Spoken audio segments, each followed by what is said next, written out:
Hello, welcome. It's HardLore time. How are you, Bo? I'm doing so good. Welcome home. Thank you. You just had a crazy tour in Europe. Mm-hmm. We just did 3 weeks back to back to back of some of our best episodes ever. Mm-hmm. Objectively, it's been a great month for the show. We appreciate you taking this wild ride with us. It's also our anniversary. 3 years.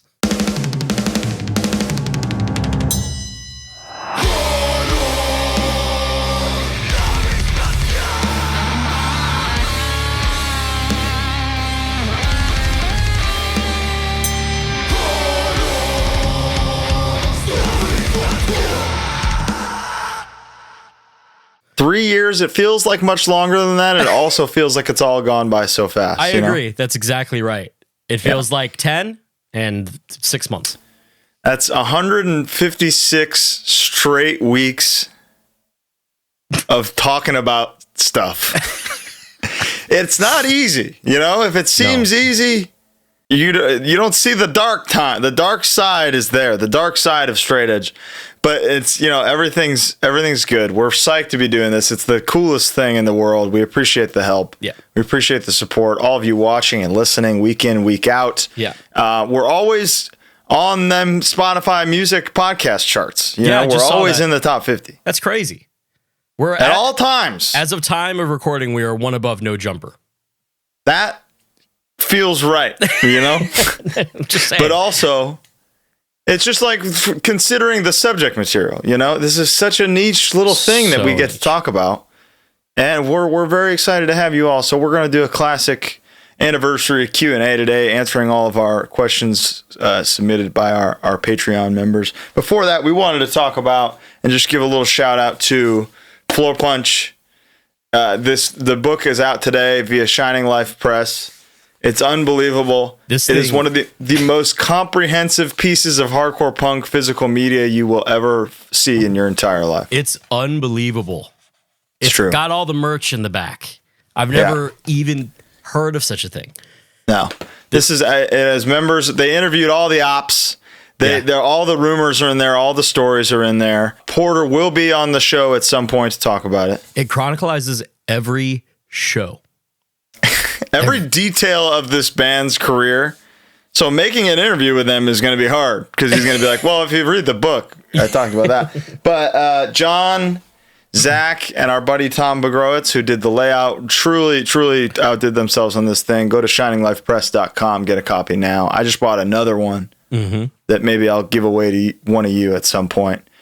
But to get started for this anniversary thing, we each picked 3 of our favorite moments from the past the HardLore fiscal year to share with you and go over and kind of highlight 3 little things that maybe went under the radar for some people. Do you want to start? Give me one of yours. The first thing that came to mind was me telling Vinny the Vinny Stigma episode is like my favorite episode I think we've ever done. That's one of mine as well. And the first thing that came to mind was when he's telling something, he says, December 21st. And I, for some reason, say, my mom's birthday. And he goes, oh, wow. Anyway. Hit it, Steven. So it was December 21st. It's my mom's birthday. Oh, wow. Anyway, you live right there? Dude, there's several of those because I'll tell Steven the timestamp, but I was like scrolling through the episode, you know. He does that a lot. Even when you say, do you realize how funny your timing is? And he goes, well, anyway. And dude, that's the next moment. It's insane. He's a genius. He's a genius. It's so fucking funny and it's perfect. And like, I think he knew, you know, because we had never really met or really interfaced that much. So I think he was like breaking the ice in such a humorous way. Dude, well, when we asked music things for the first 2 hours, he would say, that's well documented. And then later would answer it. But my favorite moment from that episode was when we were sitting at dinner at the pizza place. Was it Lombardi's? Something like that. Yeah, First pizzeria in America. Yeah. Was when Mike DeJean was telling the story of his first tour where it was Madball and Crown of Thorns and they hid the Pete Steele Playgirl in Vinny's bunk? Playgirl's Pete Steele Centerfold. Yeah. Had just came out. Oh, man. And there were Roadrunner girls distributing it everywhere at the festival. We snuck a magazine under Vinny's pillow. I remember that. Yeah. We were all hanging out, and then they're like, I think you're like Hoya or like yo, Vinny, what's this? What's on your mind, Vinny? I know you and Pete were tight, but what the fuck is that? That's I feel honored to bring that piece of information to the world. Yeah, you know? It's a privilege to have been at a dinner table eating the first pizzeria in America with that company and hearing that story. Yeah. Beautiful stuff. So thanks, Dan Staley, for setting that whole thing up. Thanks, Mike DeJohn, for joining us. Thanks, Rob Menzer, for shooting the whole thing. Beautiful. What's another one of yours? Next one that came to mind was during the Heaviest Bands tournament episode when I called Saba and he's on a boat. Oh, yeah. And sides with me, obviously. Yeah. But he's on a boat and it's just like the most Saba thing. It's true. He's on Harvey's Lake. He's on Harvey's Lake on a boat. Just no problem. In one of the most controversial moments ever on the show. Hit it, Steven. What up? Yo, you're on the podcast right now. He's on a boat. He's on a fucking boat. He's on Harvey's Lake. Yo, we're doing a Heaviest Bands bracket, okay? Yeah. We need your objective opinion. This is for heavy, not hard. Yeah, heavy. Deicide versus Typo Negative. Who is the heavier band? Typo. No! Typo, easily. Easily. Typo by leaps and bounds. I would. No! I would agree. Is that all you called me for? That's all I called you That's for, it. baby. We need an expert. That's simple. It's that simple, yeah. All right. Typo negative by a head and a flank. Perfect. This is not right. Colin's pissed. We're I tied. love It's a you, buddy. double tie. Colin, get your ears checked. It's just my favorite. Unbelievable. It's just quintessential him and a really just a fond memory. I agree. Yeah. One of the first things that came to my mind was from the Family Feud episode. The Alex leg setup. Now, Alec, look at me. You did great. You did great. Depends on the band. Look at me. There are more cables and strings break the drums. Right here. Yes.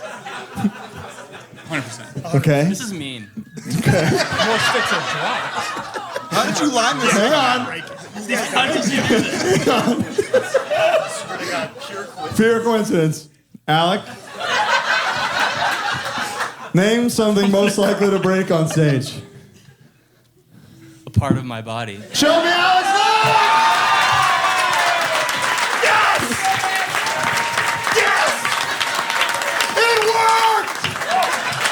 This was 1 in a billion. Dude. Like, you guys need to understand that this, while it was planned to be asked, of course, it was not planned in that order in any way. It was not guaranteed to land on Alec for this question at all. We didn't there was no like arranging of it. Just that's the way it happened. It was truly one in a million, and his leg really do be breaking on stage. So don't get better than that. No, that's a really good one. I kind of forgot about that moment, but that's a really good pick. Yeah. And lastly, another one of my favorite episodes, because it was really just me and you riffing the whole day, was the Punk Rock Museum. Almost exactly a year ago, like a little less or a little more, but it was from last year. And when we discovered, when she says, "Oh, this is Wesley Willis's keyboard," and you go, "No fucking way," we were not more excited the entire day than that moment. And I think the whole time we were walking around like, yeah, this is cool, man. It's really cool that this exists. And then we got to that and we were like, this is maybe one of the greatest travel destinations in America. TripAdvisor #1. And then #1. We listened to nothing but Wesley Willis, Bon Jovi, and Chromax for the next 2 days. two days, yeah. That was a great trip. Hit it, Steven. Wesley Willis. No fucking way. Yeah. A Chicago legend. Does it have the drums on it? Is it turn on? Yeah. Holy shit. I got you. Oh. This might be the craziest thing in here. Oh my God. What? No fucking way. Suck a caribou's ass. Suck a caribou's ass. Pinroll McDonald's. Really cool. Just that's a life milestone right there. Yeah. My last one of my favorite moments from this past year is from a very recent episode. It's from the Todd episode. And I think this little moment is such a great example of Todd's mind and his personality. Okay. And it's when towards the end of the episode, he drops a huge exclusive about Carry On. Yes. Can I drop an exclusive? Absolutely, you can, by all means. Me and Ryan from Carry On are doing a new band, and it sounds just like Carry On. Wow. I got 5 songs demoed on my phone. Ryan's writing a Youth Code record, and then it's time. Is there a name yet? Nah, no name yet. Will you play Carry On songs? That's the plan. Okay. That's all I needed. That's a great amazing. year. That's a great. beautiful year. That's great to hear. I love the idea that you are 4 LPs deep into Nails and you want to pick up where Carry On left off for that project. I don't want to pick up where Carry On left off. I want to play music with Ryan that sounds exactly like Carry On. Love it. It's fucking awesome. Well said. Him saying you being like, it's so cool you're going to pick up where Carry On left off. And he's like, no, not really. We're just going to play in a band together and it's going to sound exactly like Carry On. I had a moment, something that I wish I had done in an episode that just came to me not too long ago was during the DeWitt episode when I hold up that 10-inch, the Humanity is the Devil 10-inch. And he's like, yeah, we didn't get any money from that. I wish I like threw it or snapped it or something. I like regret not doing that because what do I care? You know what I mean? Yeah. It's worthless now. It's worthless to me. Yeah. All right. Well, those are 3 of our favorite moments each from this past year. We hope you enjoyed those episodes. If you haven't seen them, check them out. Check them all out. We worked just as hard on every single one. Let's hear your favorites in the comments. Oh, what may have we forgotten? I'd like to know what the people like, you know? Great idea. So how was that tour you just did? You just did a European tour? Yeah, I have been back home for less than 24 hours. Don't ever fly Delta. Delta Airlines can fucking suck me sideways. It is the worst major airline in my opinion. I just became a gold member at Delta, so this is good. So maybe fly Delta sometime. No, but on the way there, we missed our layover in JFK and they had to like scramble and blah, blah, blah. So they lost all of our everything a band needs. They lost. Excellent. And then we got it kind of one by one. And then we got Chris's Cymbals. Chris's Cymbals arrived at set time on the biggest show of the tour, which was London Brixton Academy, 5,000 cap, sold out room. At set time, they arrived. So we didn't get them. And I mean, you barely made it to that show to begin with. Yeah, yeah, it was crazy. We were supposed to get there with like a day to chill and everything, and we got there with like 12 hours to chill, which we made it work. All of that was incredible. Everything is really, really a blur. The bus is a time capsule. The privilege of being able to go to sleep whenever you want also means you just time travel. You just warp speed. You know what I mean? Do you sleep well on it? So my crux is I can only sleep when the bus is moving. It's a little colder. And there's something in the rumbling that's very comforting. Oh, I love the rumble. And I pass out. I mean, it's pitch black. I'm out. The second we stop, whether it's for like a rest stop or gas, or we get to where we're going, yeah, it's literally that. It's the beginning of whatever movie where Colin, I'm so glad I just remembered this. I have the ultimate analogy for what bus touring is. It is a new play of an Elder Scrolls game every single day. You wake up in a familiar place. You don't really know what's going on. You gather random shit you can find. Hey, you're finally awake. Hold on. We're getting there. You gather random shit you can find. You make your way out a very basic path. And then you check your phone for the directions. You check your little quest log for how to get to where you need to go, your map. You go and you get into a thing, and a fucking security guard stops you and says, hey, who are you supposed to be? And then you kind of create a character, and then your whole day is just side quests all day. Okay. And the main quest is playing the show, but everything else is just side quests. Were you a Khajiit? Oh, every time. You gotta go Khajiit, dude. You need to sneak. I love sneaking. They can see at night. Sneak. They can see better at night. That's crazy. Yeah, they can see pitch black. It's fucking what awesome. We need. So yeah, it was really cool. All of the shows were good. All of the shows went off without a single hitch. Wow. With the exception of the Leipzig show, something happened with James' vocal mic, which sucks because we do a lot of vocal effects stuff now. Yeah. So that was brutal. But other than that, everything was good. I hate saying like so-and-so's team were amazing. Knock Loose's team, because they truly have like a full team with them. Yeah. Are so pro and so sick and so helpful. And like there was no bullshit the entire time. That's huge. I could not be happier for a group of people who I think deserve it more than Knock Loose. Plans that they have for the future are huge. Everything that they're going to do is huge. And their team is all like Corman, right? It's all hardcore dudes. Like a lot of edgemen, all hardcore dudes. The TM, who is like their main guy, his best friend is our guy Dime, who's one of my favorite people I've ever met overseas. Just like top to bottom, amazing. Cool. And super pro and really impressive. Was this the best Harm's Way tour, you think? Best Harm's Way European tour for sure. Especially like we finally got to support. We headline a lot and those are tougher. Supporting without like a single doubt. Best German shows for sure.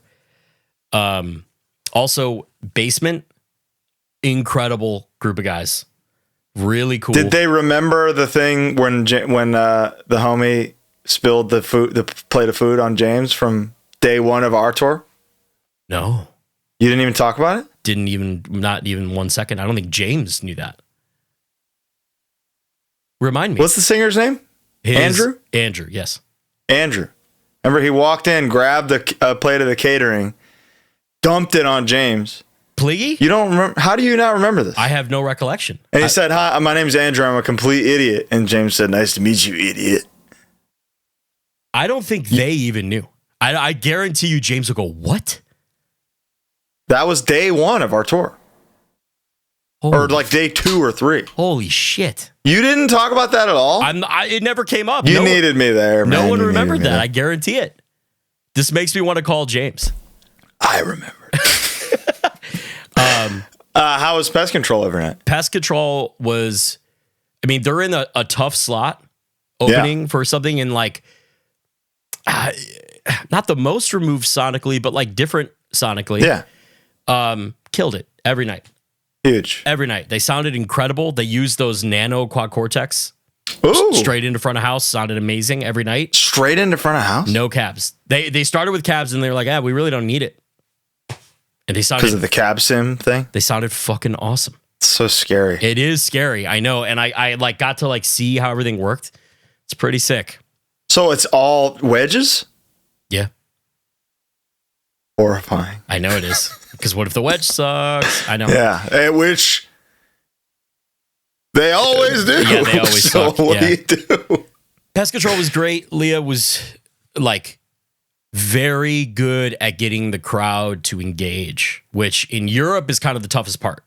Yeah. You know? They sounded language great. barrier, etc. You know, it's already hard. They sounded great. They did great. Was there a city you spent time in that really got you this time? We spent extra time in London, Brussels, and Berlin. Mm-hmm. Berlin is still brutal. Brussels was cool this time. It cool. used to be, I used to not really be crazy about it. And by the end of this, I dug it. All the shows are fucking giant. Like the biggest venues that aren't amphitheaters, you know, kind of a thing. So in Brussels, we were like in the city square, like by the cathedrals and everything. So it's like you just got to walk around and see everything. It was really cool.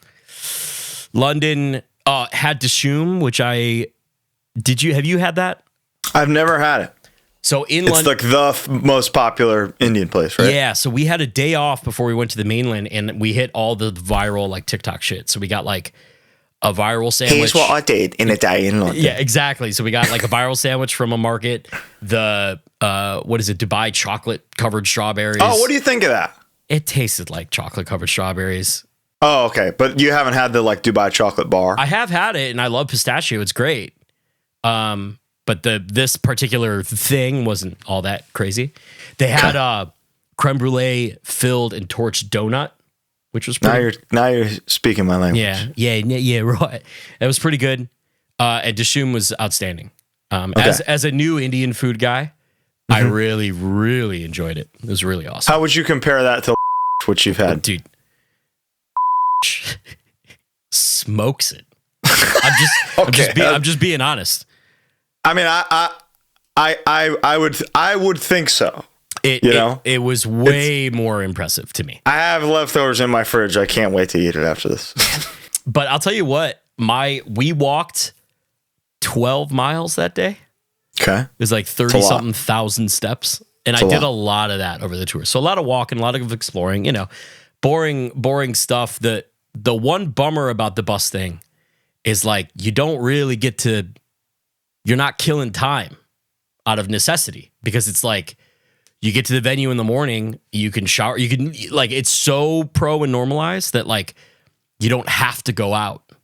So sometimes but you have the time much more versus a van tour, right? Exactly, but you don't have to utilize it. So if you get lazy, you're just chilling. There's catering. But the whole idea is don't get lazy when you have access to this thing. Right? Sounds great. Yeah. And then it was time for home. Oh, we did the big. I should explain. So Basement pranked us and all came out and did the Running Man while we played Infestation. Pretty good. And we didn't think of anything. I wish we all crowd surfed during their, like, the big hit for them is that Covet song. I'm with you. It's been in my fucking head for weeks. I can't get it out. So we should have done that. But then everyone but Brian and some of their crew knew that we were going to... Brian comes out during the last song of the Knox Loose set, and he plays guitar also. So we thought, well, we got more than enough guitars. Let's all do the same. Everybody passed out guitars and surprised him. And that's why we're all playing on stage at the end. Just not plugged in, and it's just silly. And it's for the vibes, Purely. And it was just like a perfect little cherry on top of like a really good tour that by the end of it, I was like, I could have done weeks more of this because it was so chill. Got to do the B leg, Yeah, hit all the... Well, that's the thing is like we didn't do like Scandinavia at all. We didn't do Switzerland or Italy or anything, Poland, nothing. It was all just Germany, France, England, Holland. Kept it simple. Very simple. Room for more. But then the dream. On the way home, didn't sleep a wink. And we had to get picked up for our flight at 5:30 in the morning. The show ended at 11, already rough. And then, you're hanging out. It's the last night of tour because blah, blah, blah. And then suddenly someone realizes it's daylight savings in Europe. So that 4 hours goes to 3. We got to knock it off with the springing forward, man. It ruins me for 6 straight months. I don't get it. I still, every time I think... Isn't it for farmers? Well, it's so that you don't wake up. It's so that you don't wake up dark and go home dark. Instead, you wake up dark and go home while it's an hour left. That's the reason. Horse shit. Yeah. Work hours have changed. It's not even 9 to 5 anymore. Yeah, that's not even really a thing. It's all based on that. They added, you got to pay for lunch now. It's at 6, you know? Yeah. Bullshit. So knock it off. That was brutal. Daylight savings, the biggest fucking scam in American history and European, I guess. We flew home. I didn't sleep, and we landed, and they lost my pedal board. Again. Yeah. And what's crazy is, for those of you who know what a Pelican is, my Pelican on that first flight there got crushed, broken. Straight up? I had to file the warranty claim. And that's like Pelicans are built to not do that. Like they can get shot. And this is crushed, and a latch is broken to where it won't close anymore. Like that's a guy going like, yeah, straight up. That Delta. Wow. Come on, Delta. Unbelievable. Delta hates harm's way. They're not into it.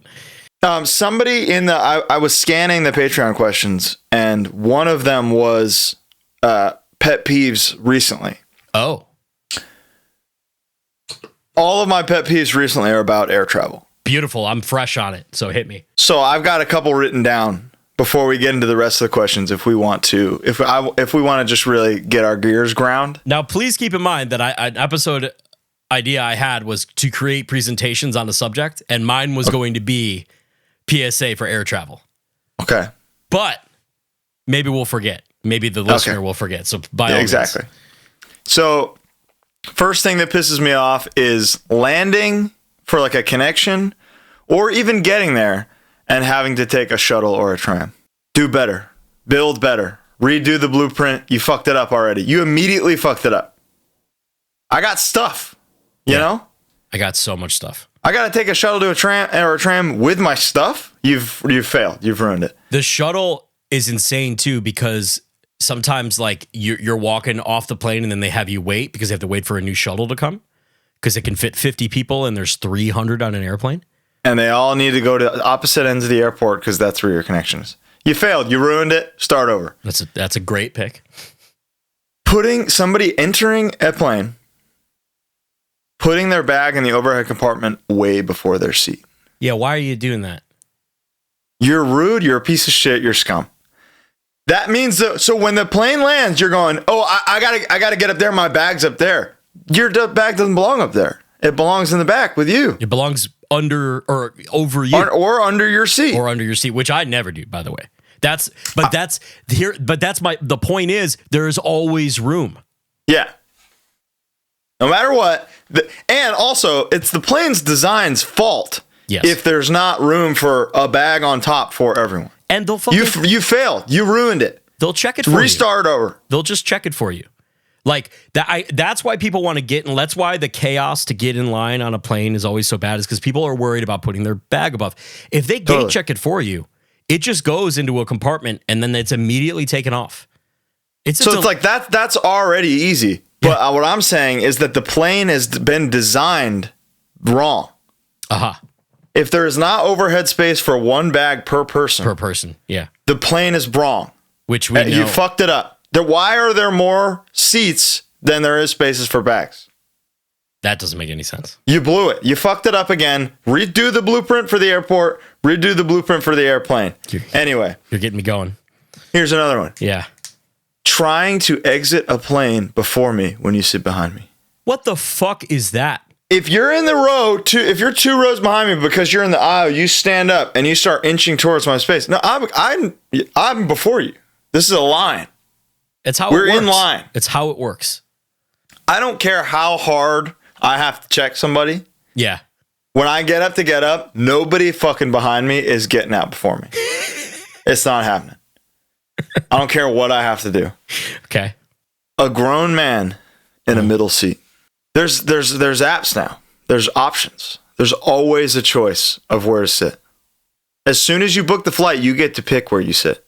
And if not, when you check in, you can be like, hey, I'm a grown man. Is there anywhere else I can sit? Can I spend $38 and just sit somewhere else? You can't look, and like, they're never courteous when they're the grown man in the middle seat. No. You know? Oh my God. And if I get stuck as the grown man in the middle seat, I'm like, I don't want to inconvenience anybody. I should not be here. This is my mistake. So if you're a grown man, get out of the middle seat. Listen, you got to give me one fucking chain restaurant per terminal, you know? Yeah. One safe chain option, or even for coffee sometimes just doesn't exist. You know, that's a really good point, is like the safe idea, where it's like, I just need something I know my stomach can handle. I don't need sushi right now. Wow. That's actually a really valid one. It's 8 a.m., you know?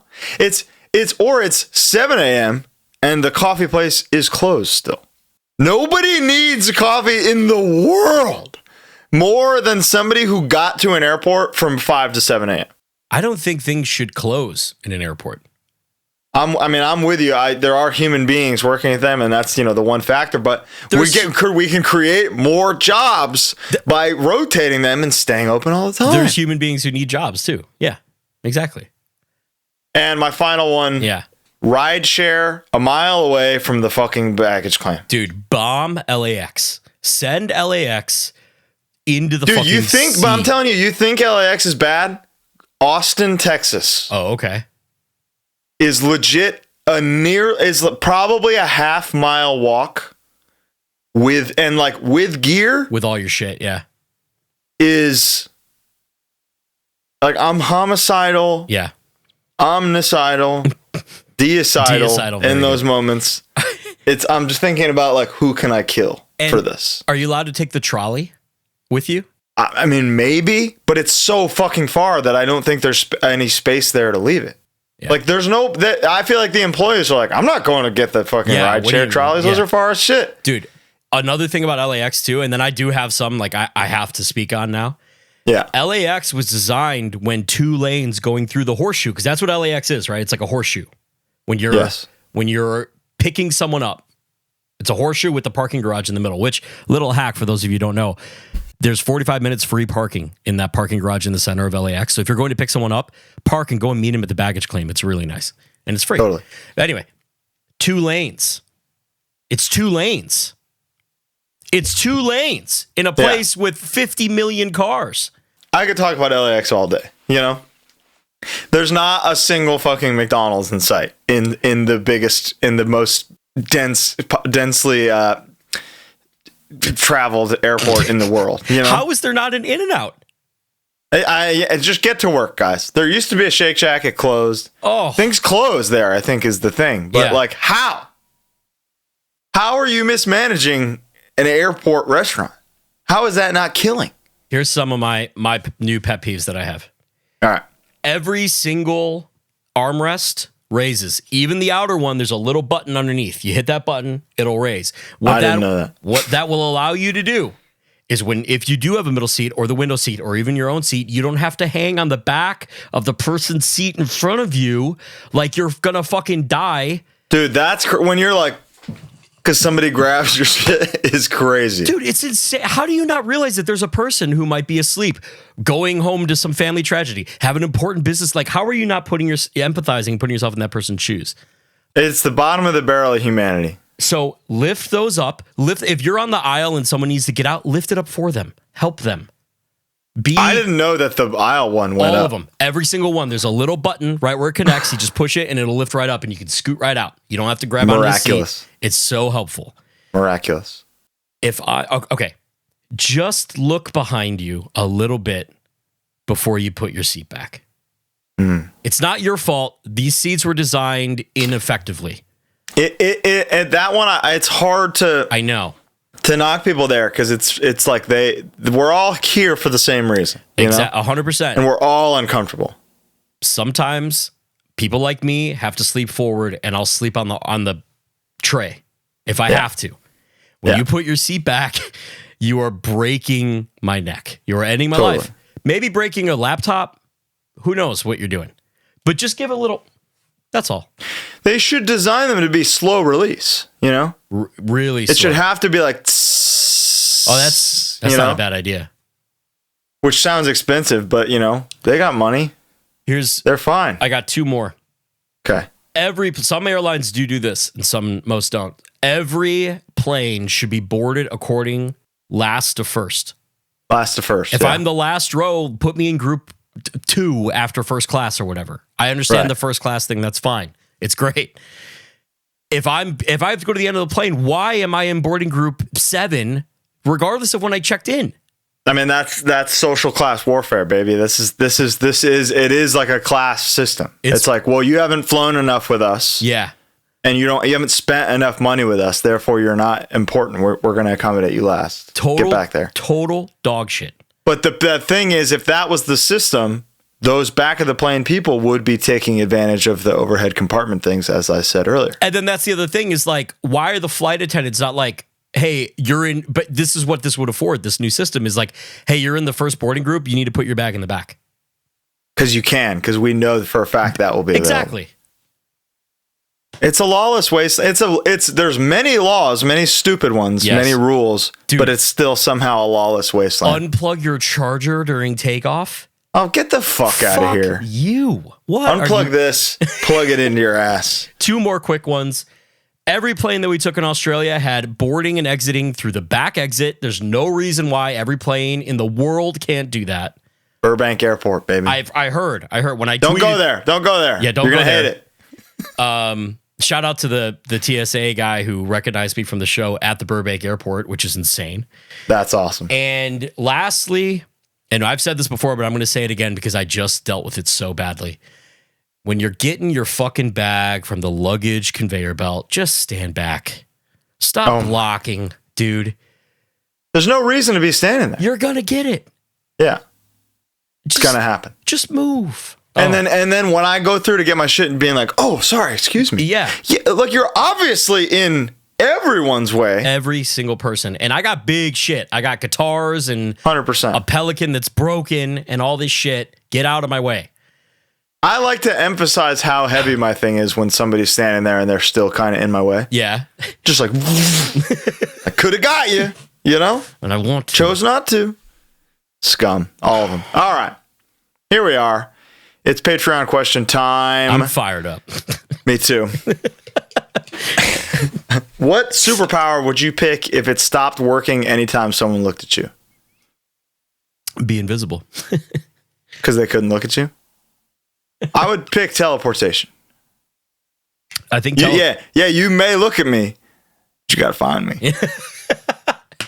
There's a Dragon Ball Z character on the Namek saga where his power, he's a bad guy, but his power is as long as he can hold his breath, time stops.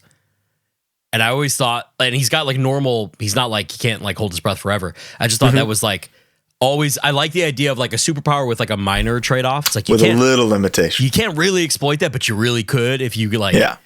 If you can hold, you could become a champion. Like Daredevil. Yeah. Is not inherently good at karate. You know. Right. He got good at karate because of the rest of his powers. If you Wim Hof practice and all of a sudden you can hold your breath for 2 minutes, you could absolutely be a champion breath holder. And, you know, and then you're fucking Robin Banks. 100%. Doing whatever you want. That's so huge. Fun. I like that.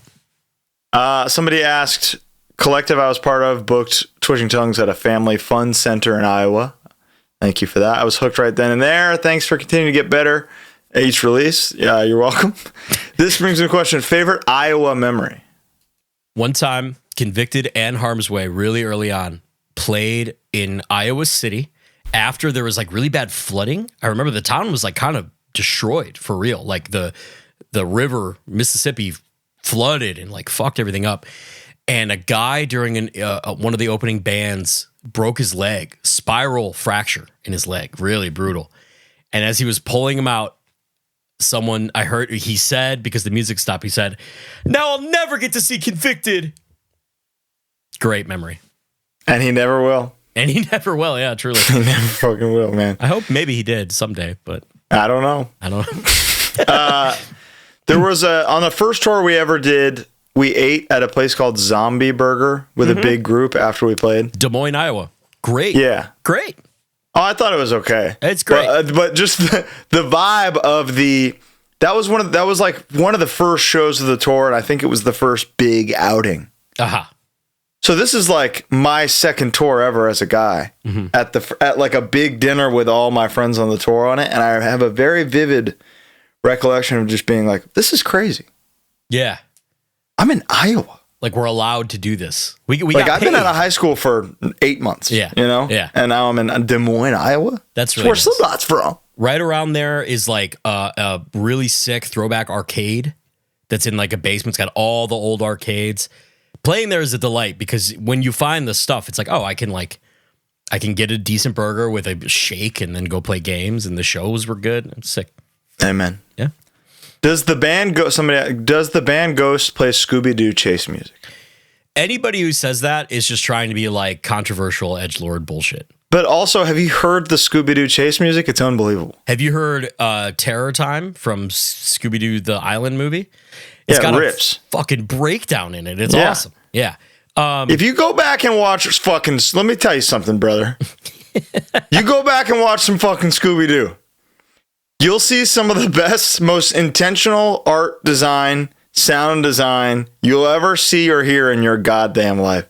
So any band should be goddamn honored to be playing Scooby-Doo chase music. Yeah, right? yeah. Using it derogatively, you're already off base. You know, you're off base, man. That's a compliment. Scooby-Doo rules. You're a Ghostman, right? First two. Yeah, I love them. I like first. I'm first 3. 4, honestly. Yeah. Okay. I think the first one, like going back, is like fucking awesome.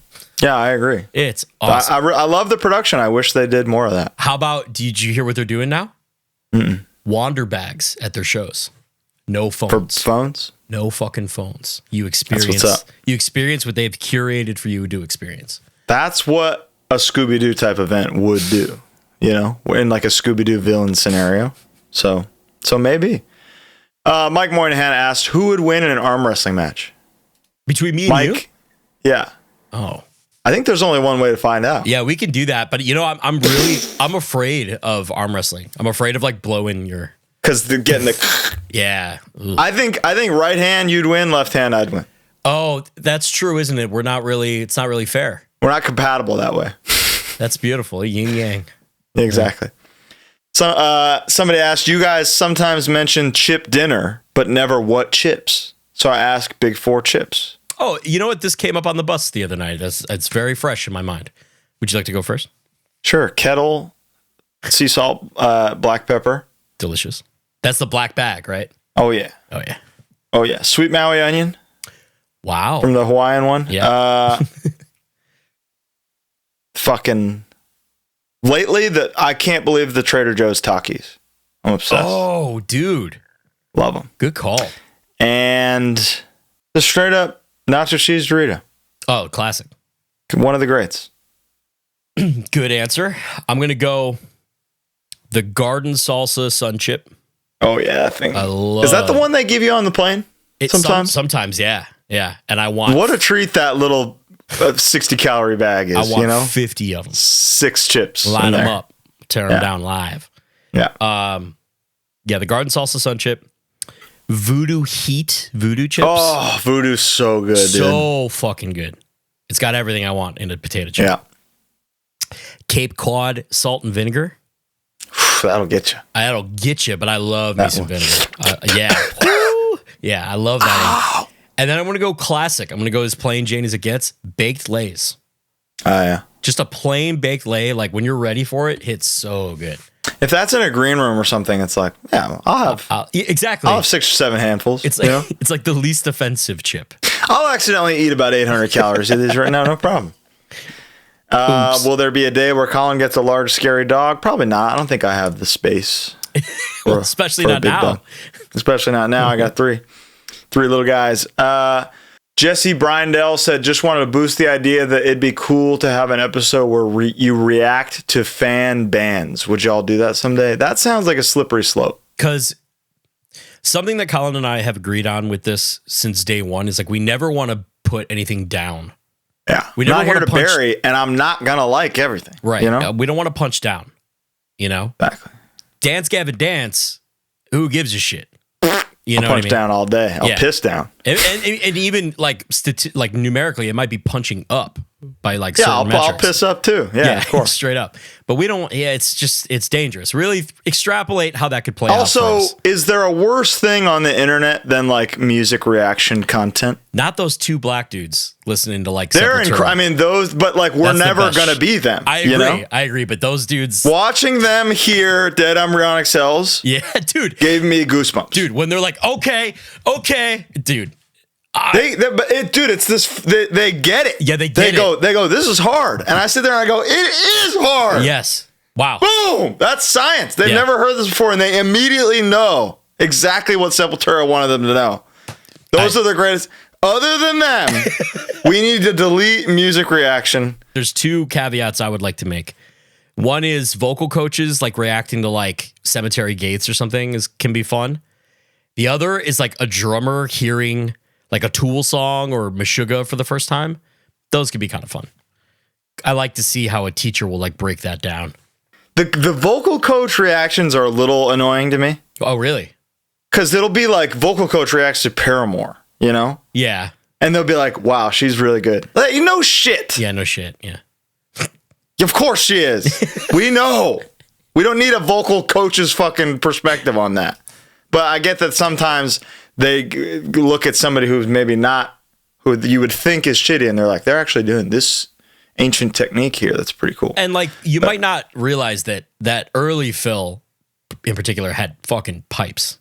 Oh, big pipes. You know, so and then the drummer reacts videos I love. Those are good. Those are good. But like music reaction content of just a guy being like, oh, yeah, this breakdown. Pausing. That's the worst shit ever. Yeah, okay. I don't like it. Thoughts on John Cena's heel turn? I think it was a cool idea, maybe a little late, and maybe the execution now is, it seems like they didn't really think it through. A year ago, or maybe a little less, The Rock bloodied up Cody and like swore. That was in Chicago, actually. Feel like he should have appeared then and turned heel then, because we know he's going to go face again before he retires. Yeah, I mean, just on the retirement tour, not being there for it means moments like this are obviously like super huge and important, but the follow-up is everything. And following up with 2 promos saying the same thing is just not really, doesn't really do anything. Who are some past guests you'd love to have back on? Oh, man. I would love to have Andy Williams back on. Just see what he's up to. It's been a while. Honestly, he's second guest? Yeah. Josta back on would be cool. Yeah. Basically, any band we talked to in the first year, got Cat from Scowl, Sammy Drain. Wow. Yeah. Joseph Tsunami, we never did a full episode with, so that would be cool. There's tons. Who are some new guests you'd be most excited to have on the show? James Hetfield, Lars Ulrich, Kirk Hammett. We've got a couple bands coming up that we're gonna be talking to that we're excited about. Somebody from Ingrown will be on at some point. Somebody from Cloakroom will be on at some point. Peeling Flesh is coming. It's all coming. We got a big year coming. Favorite newer bands you've discovered since starting the pod? I mean, there's a lot. I think you and I both had an extensive conversation the other day about the Combust record. The Combust record, when I first heard it, I was like, this is good. I see what they're going for. And then I was like, I'm going to listen to that again a couple days later. I've listened to it several times since, and I think it's really good. Yeah, a lot of nuance. A lot of really creative transitions, and the like derivative aspects to it are things that other bands aren't really doing. Yeah, somehow it's in that style. It's so it still like refreshing. I agree. And they're deriving from things I want to hear derived. And there's like a cool vocal thing a lot where there's like almost like a talk underneath stuff that I think is cool.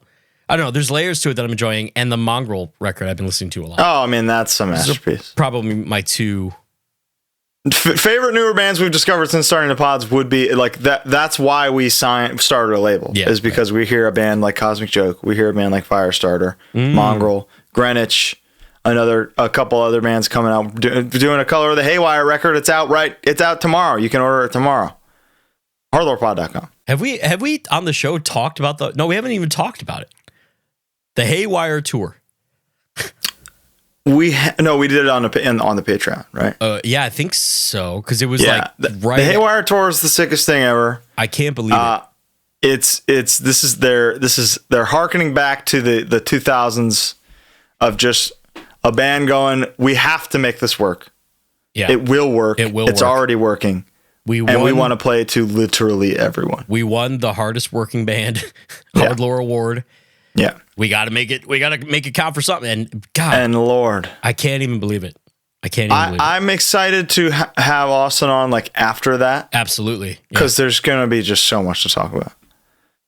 Beautiful. Haywire. Yeah, Haywire. What is your favorite thing about hardcore when it comes to culture and values? Hearing this genre of music is like being aware of the Matrix in some way. Once you find out, you can't go back. What you learn coming up through hardcore and like a DIY space, like should ideally transcend everything that you're doing. And like quick example is Knocked Loose had a sold out 5,000 cat Brixton Academy show happening in a week. They did a last minute huge undersell at the Underworld in Camden to less than 500 people fit in there just to do it. They couldn't do their full production. They didn't care. They played a show. There's this glimmer in your eye where I can tell, like, oh, you've heard Terror before.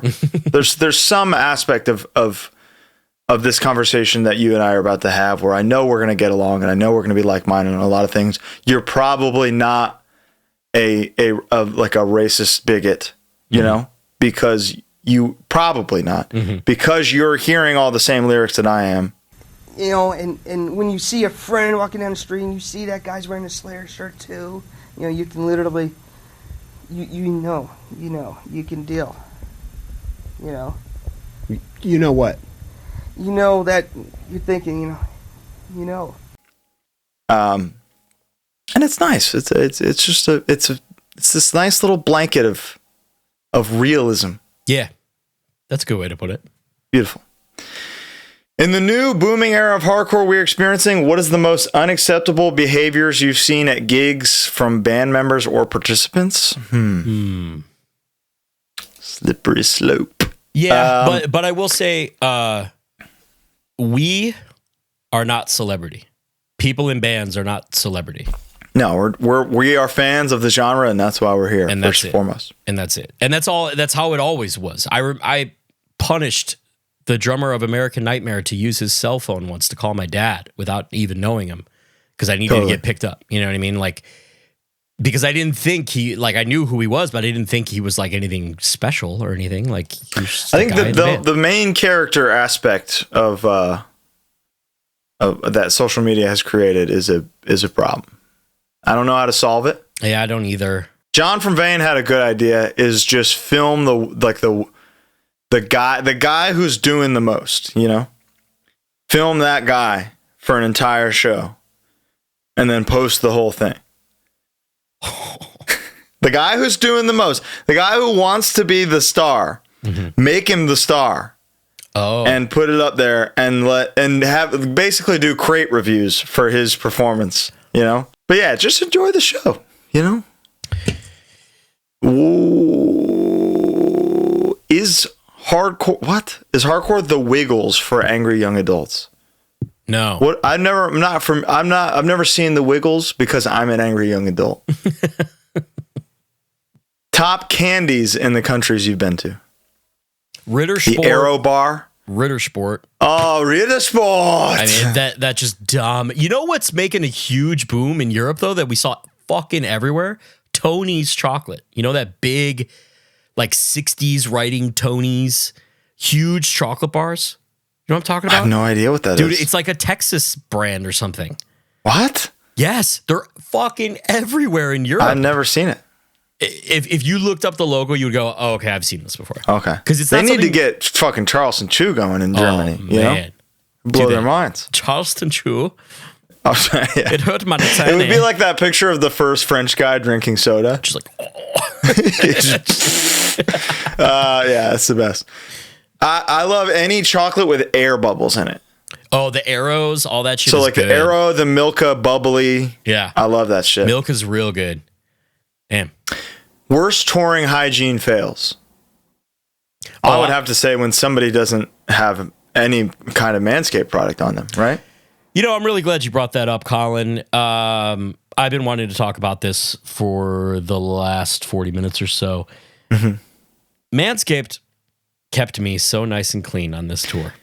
And in Europe, sometimes when, I mean, maybe not on a bus tour, but sometimes in the situations we've been in the past, a shower is not always an option. No, not always a guarantee. But luckily, I had a crop preserver, a crop reviver, a cologne that I brought with me because I didn't want to risk a fancier cologne. All Manscaped?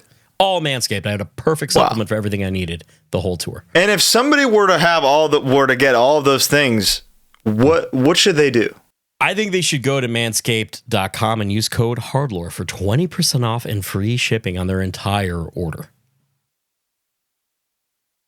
I would have said the exact same thing.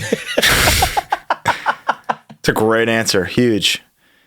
Yeah, just get 20% off, man. Quit fucking around. If you're going to Europe, if you're going to Sound and Fury, if you're going to LDB, if you're going to Tied Down, if you're going to any kind of show in general, I need your balls to scream a little less loud. We need to turn it down. Quiet them balls. Yeah. Shh. These are my balls. That's what it should sound like. Yeah.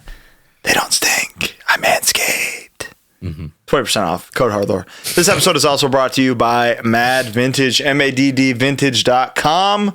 Any band we've talked about today, any band we'll talk about tomorrow, any band we talked about next week, any band we've ever talked about, you can probably pick up some 20, 30-year-old shirt on there from this beautiful site. Hardcore, metal, punk, movies, beyond. Rock, wrestling, I got this shirt on there. Did you? Oh yeah. Damn.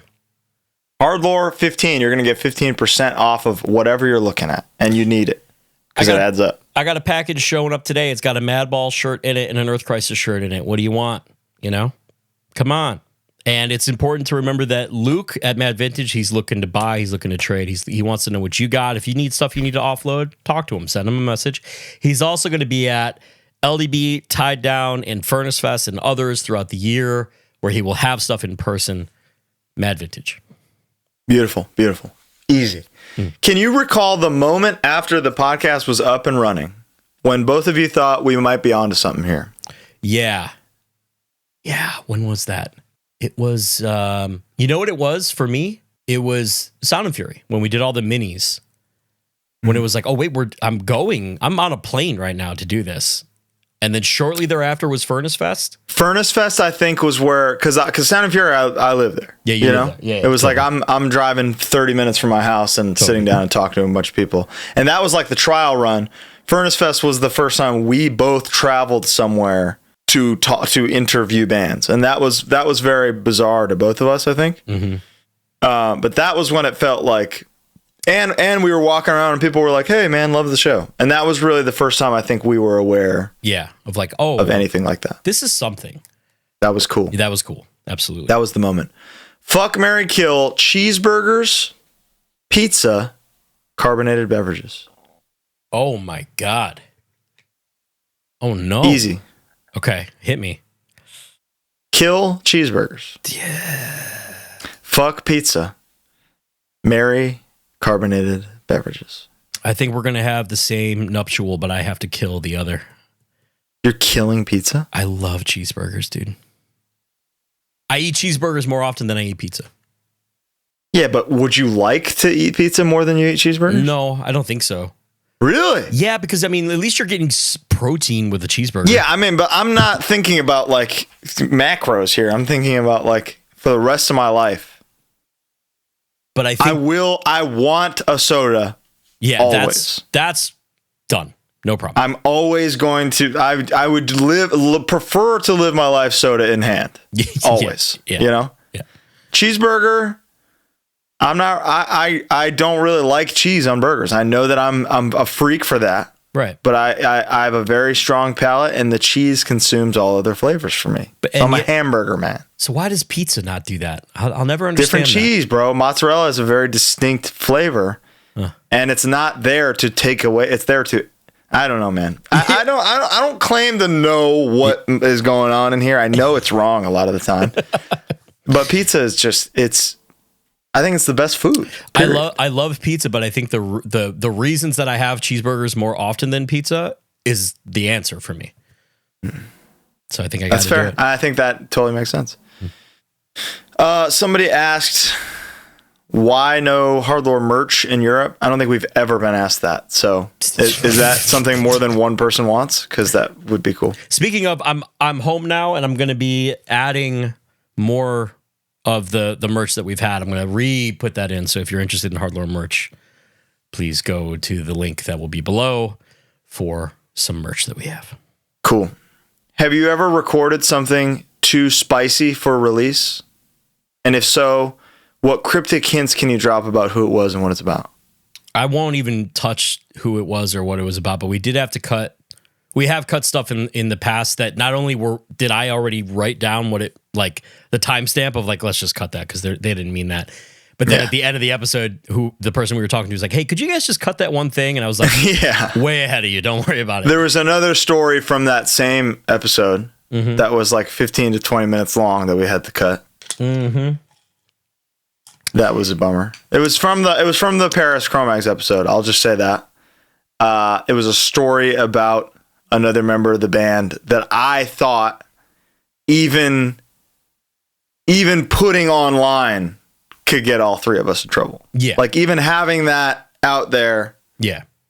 And stating that as a fact could get us in trouble. Mm-hmm. Whatever happened to the soundboard, it made Storytime hit different. I stopped using the Rode interface. Bo still uses it. I still use it. I can still do it. Yeah, but then I'll have to put that entire audio track in here, so careful. You will? Yeah. Or Steven will. I don't want. Steven does enough though. My God, He sure does. The soundboard. We both use the same Rodecaster Pro 2 interface. I use it for my PC now, but it shit out on me a few times, and I think it's a huge piece of shit. So I stopped using. I use an Apollo interface now, and it doesn't have that feature on it. I mean, there's surely like digital ones we could do, but you guys got to remember we're recording everything. Audio is all separate tracks, so it's like another thing to sync up. And I don't even know if Colin would be able to hear it if I did it, so it might not land. It's a whole thing. It is. Pause. Tell me about video games that you're playing recently. Assassin's Creed Shadows. I've been playing it. I've been really enjoying it. So I saw Wim from Rise and Fall in Brussels. He drove an hour out of his way on his way to band practice just to come say hey. Fucking legend. And he told me, I asked somebody, he said, dude, if you just sit down to play an Assassin's Creed game and don't read anything online, you're gonna have a great time. I cannot wait to play it. I'm gonna play it tonight. I think it's the best one since 3 is my favorite all time. Okay. The one where you start as a Templar and you don't know it, that dude Edward, and then you have the child with the native lady, and then you give birth to Connor. Okay. And then you switch to him, and it's like a Native Americans versus like American Revolution type story. That one's cool. That's the best one ever, I think. That was the most engaged I've ever been in the story. This is the best since then to me. Did you play Black Flag, the pirate one? I liked Black Flag. I didn't love Black Flag. Okay. I've been wanting a console game that I can just sit and zone out and play, and that's the one. I'm very excited to play it. Tell me, it's awesome. Tell me about the repo or whatever. Repo. Tell me about it. I know nothing. Oh, dude, this game is like keeping me up at night. Legit, getting a little squad. You and I have to play this together. Yeah. It's fucking unreal, dude. It's kind of like Among Us, like brain rot type shit. Yeah, you're basically you are. When you talk, the mouth moves. I saw, right? And like the monsters can hear you talking a lot of the time. So they'll be coming, you have to like whisper when they're close and stuff, or they'll hear you. It's called Repo. I think you're repossessing items from like haunted mansions. Okay. Basically and there's like a map based off the thing. Oh, cool. There's haunted houses and type shit. But the social aspect of it, of like, hey, this thing's too heavy. Can you come help me? And you just see like I'll see it. You really like the eyes. I really feel like I'm looking at that person through the stupid googly eyes. So what's the objective? So every level you have to fill up. You have to extract a certain amount of money. I saw you not being able to put the thing in that clip you posted. Yeah. And that was like, I'm the only one left alive at that point, and I can't hear them. If you're dead, only the dead can talk to each other. Yeah. And it's like proximity-based chat. So if you're too far in the house from me, I don't even know if you're alive. Right. So sometimes I'll think a monster's coming, and I'll just see Bo coming with a flashlight like, hey, I've been over here and getting it. Dude, and it's unreal. Awesome. And is the it's monster a $10 game. Is the monster another player or the computer? All computer. Okay, cool. And there's all kind of little secrets on like how to defeat the monsters and stuff. I've never personally done it. But you can do it. Awesome. It's really good. You and I have to play it online in some capacity. Awesome. And film it. Okay. And you're still playing Kingdom Come Deliverance too, or you're about to be? I'm as soon as we wrap, I'm standing up and sitting at this chair, and I am booting that bastard up. I've been pining to play it. I can't wait to start it. Oh. In the days of your youth, what was the dumbest injury you got? Oh, great question. Let me think about it. Mine would be, let's see. Let me see if I can do this here. This one right here. Yeah. Oh yeah. Was in my bedroom when I was a youth. Big wrestling fan. You know, this injury was also wrestling. Mm-hmm. This was Taylor giving me D'Lo Brown's Sky High on a hotel bed. Good move though. Bounce back, boom, up, hit the bottom of the headboard, caved my skull in. This one, I was by myself. I was a TLC match, me against the Hogan. I went over. Wow, he did the job. But not without sacrifice. You got some color. So I did a moonsault onto. That was the thing. I'm telling you, man, I was good. I did a moonsault from my bed on. I had Hogan set up on a chair, like the pillow pal thing. Of course. I had him set up on a chair. I did a moonsault. I land belly first on the chair, but my head keeps going and goes like into the bottom of the chair. And I immediately just like red. Yeah. You know? Yeah. Just encompasses my face. And my mom, I just hear my mom from the distance being like, "What the fuck was that?" And just immediately know like, fuck, I'm going to the ER. This sucks. That one was dumb. I've told this story before, also a wrestling thing. My friend Brian and I were doing wrestling, and I had a futon mattress that we set up like a table that was perfect if you landed on it. I didn't. I was doing the Mankind like Hell in the Cell, and I just broke my collarbone and blamed it on gym class, as though something could have happened at school and I wouldn't have gone to the nurse at least.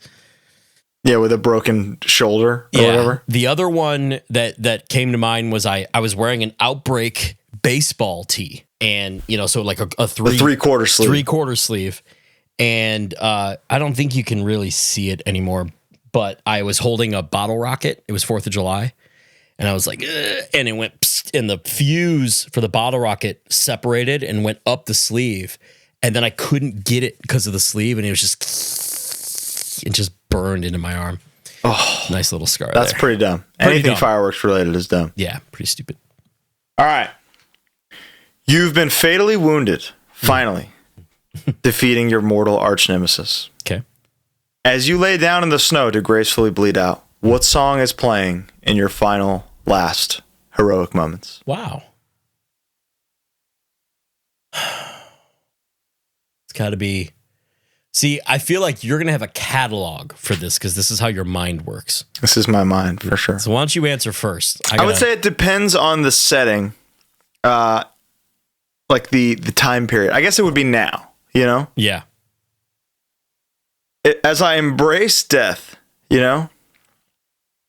I've defeated my enemy. He's dead. It's 2025, right? Yeah.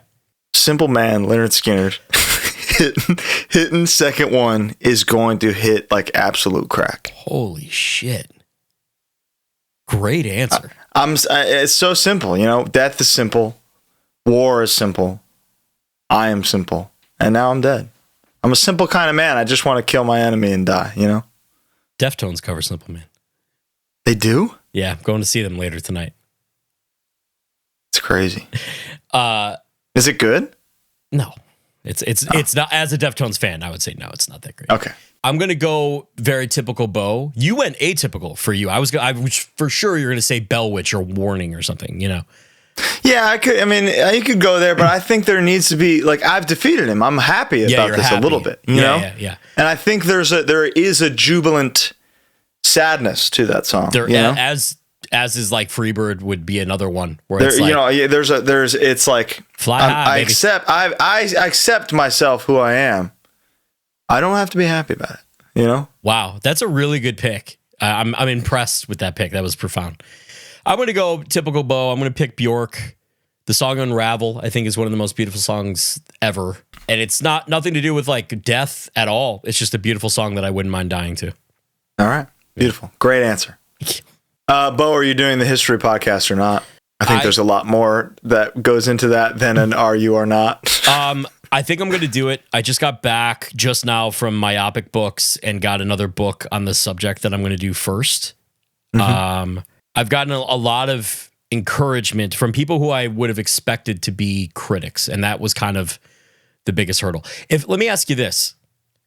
Is there a way I could put it out and then never read a single comment? I mean, yeah. Yeah. Yeah. So, because like people can leave comments on Apple Podcasts. The reviews, but they can full on comment on Spotify video now too. Uh-huh. So that's been awesome. But they're mostly positive, so that's cool. When is the Firestarter release coming out? I think we just wrapped up the layout, so it's probably sooner than you think. Colin, are you replaying Bloodborne because of the 10-year anniversary? I did last year. I do it every couple of years. I might do it this year. Is it still like your fave? Yeah, I think it's number one. I've just been a PC guy, and it's not. It's PlayStation only. This is the ultimate con when it comes to PC. There's two cons, too many choices, and then not the choice you want, you know? Yeah, totally. Yeah. And that's how it's going to be for Elder Scrolls and GTA, I bet. I don't know. Elder Scrolls? I bet both. It's being made by Microsoft. I know. Well, okay, maybe not Elder Scrolls. Good point. But GTA is going to be console first for probably a year. It's going to suck. That sucks. What does a typical full day of eating look like when you're home and on track? Home of great. The end of that sentence really narrows it down. And on track. Yeah. For me, it's waking up and taking my supplements. Usually overnight oats. I try to get 30 grams right when I wake up, and then coffee, and then a bunch of eggs, and that's kind of morning. The afternoon for me is usually pretty light, which it shouldn't be. I'm not great. I like to eat later in the day because I gym later, so I just tend to like it that way. But then it's usually a rice bowl with double chicken and a side of guac, and then at night is like chicken breast and rice, really plain. Really, that's when you're on track. That's when I'm on track. Yeah. I'm pretty similar. Sometimes I'll skip breakfast a lot, and I shouldn't. We shouldn't, but I don't want to eat. I'm just not hungry. I want a coffee and I want to keep on trucking. If anything, I'll have a coffee and a protein shake or something. I like the Fairlife ones or the Premier Protein. Yeah. Oh, and I do. I should have said I always have like a post workout shake. Yeah. The idea of breakfast just makes me nauseous a lot of the time. I'm totally with you. It's the last thing I want to do is eat. I want to drink a lot of water. Unless it's a fat ass breakfast from a nice place. Yeah. You know? Yeah. But it's just not the same making it at home. Yeah. But yeah, some kind of teriyaki bowl of steak and rice or chicken and rice. Fuck yeah. For lunch and dinner. Mm-hmm. Pretty much that. Got any tour game stories? Ever play Tell 'em? No. What is Tell 'em? I don't know what that is. We played Uno at the end of this last tour with everybody, and Pest Control has some bullshit rules, but they have one good rule that's sick. Let's say we're playing in a group of 5, Colin, and you and I are across from each other. Okay, and there's like 2 here and 1 here. Like we're not immediately after each other. If I play a blue 4 and you have a blue 4, you can just put it down and it skips. And it dumb as hell. I like it. That's fun. It ended up being cool. There has to be an order that negates an entire aspect of the game of the reverse and the skip cards. But not because those are still what it does is it allows for the person who got fucked and has a million cards an edge. It allows them something because they can they have to be quick. It has to be somebody across from you or just anybody. No. Anybody. Anybody can interrupt at any time, and then the game keeps moving in that order. But then what's bullshit is that's Looney Tunes, Willy Wonka, British behavior. I ended up liking it. What I didn't like is like, oh, I'm down to Uno and I need a red, but I don't have one. They just do the 1 card rule. What do you mean? All you have to pick up is 1 card. Yeah, no, that's regular. That's normal. Bullshit. Pick up. That's normal Uno. You should pick up as many until you have the color. No, that's not how Uno works. Even in the Uno rulebook, they'll tell you pick one and keep going. That's stupid. You've been playing the Willy Wonka Chicago rules. Yeah. That is how we played when I was young, for sure. Exactly. No, and I think same, but then you learn that it's pick one, keep going. And if you play like Uno on like the iPad app or something, you'll find it's the same thing. Uno stories. I feel like I've told the best ones on here before. Is Taylor? I lost and had to dig a hole with a screwdriver. Taylor Lawson had to spin kick with floppy arms and 1 leg, and then we went back to Salt Lake City and everybody was spin kicking with 1 leg. What's a one on tour that I liked a lot? We played Werewolves on our tour, and that was fun. That's always fun. I remember that's my favorite thing ever. Yeah. But there's no stories about that. It's just I'm the best narrator in the world, and that's it. Not a question, but would you ever do HardLore gaming episodes like Fortnite duos? That sounds like a more of a Patreon thing. Why do you think so? Spend an entire Thursday episode playing Fortnite? Well, maybe not Fortnite, but... That's what I'm saying. I just don't think that's what we do necessarily. Yeah. I think it could be what we do somewhere else. You know? If you could time travel to a year to experience hardcore, what year would you choose? 1988. 88, baby. Feel the spirit. and write Master Killer. Yeah, there you go. And fucking integrity records, apparently. Yeah, exactly. You know what I mean? Yeah. Like, you could really, Jesus. A lot of movement to be made. Congrats on 3 years. If your bands could do a split with anyone, who would it be? God's Hate. That would be fun. I think there Harm's Way. Why not? You know? Yeah, why not? I don't know. I think Harm's Way could do a split with like almost any band, and I think it would work. Yeah, I really do think so. So that's kind of we need a comp of like I'm Still Straight Edge bands. You know, interesting. The Straight Edge Unction comp coming soon. I need a super cut of Colin talking about offing himself and Bo going, Well, that exists. That I think it kind of exists. We just saw that, yeah. True. If you had to add a third podcaster, who would it be? Alec Faber, right? Yeah, probably. I do like when your brother was on too. Because it's so minimal and it's so... Yeah. Who is the guy who would sit behind Tom Green in the window? Like that was always funny to me, you know? Totally. Yeah. I feel like Chicago hardcore is underrepresented when compared to the Bay Area, NY, and LA scenes. Why do you think that is? No fucking shit it is. What are you talking about? It's in the middle of the country. It's hard, you know? I just think until within the last maybe 5 to 10 years, there weren't a whole lot of bands that would kind of get out, you know? I think especially prior to Nachos and Harm's Way, and like Expired Youth, Plan of Attack, Sidewalk. Prior to that, I'm not fully aware of a lot of bands that were doing a lot of touring. And I think that's really just the biggest thing. It's just like, if there's no Johnny Appleseed, no one's going to know, you know? Also, in Chicago, is every show good? Of course not.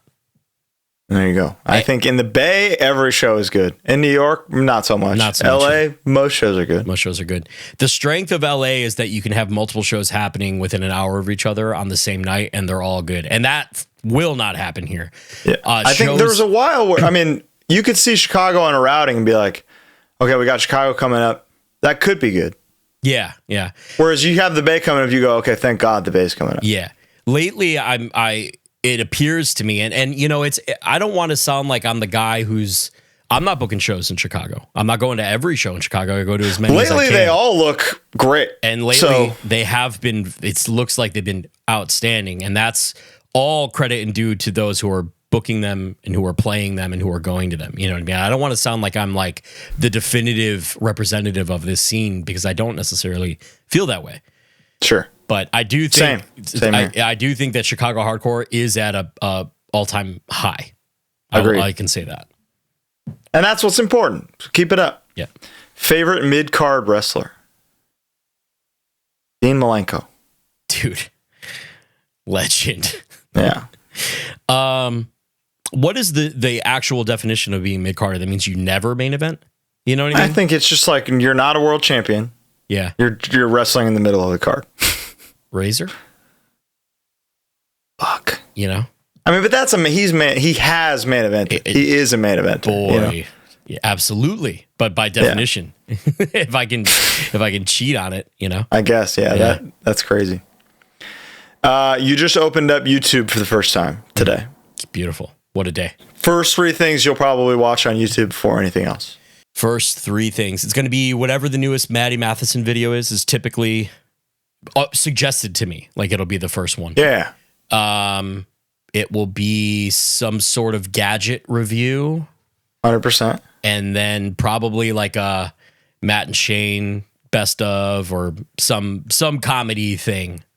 Yeah. Some joke world thing that I'll put on. Yeah. Mine would be some kind of Digital Foundry tech breakdown of whatever game just came out. Yeah, right. Like PC build 5090 review. You know? Because I still don't have one, you know? What do I have to do? Who do I gotta suck off to get one of these fucking things, huh? Just give it to me. Somebody from Micro Center has to watch this show. There has to be one of you. God. Just put one aside for the man. please, and then some kind of ASMR video to calm me down after getting pissed off about not having a 5090 still. Okay, here we go. If you were to divide the U.S. down from North Dakota to Texas, with Bo representing East and Colin representing West, what other 4 current hardcore musicians would you team up with for a 5v5 basketball game? A basketball game? Yeah. Holy shit.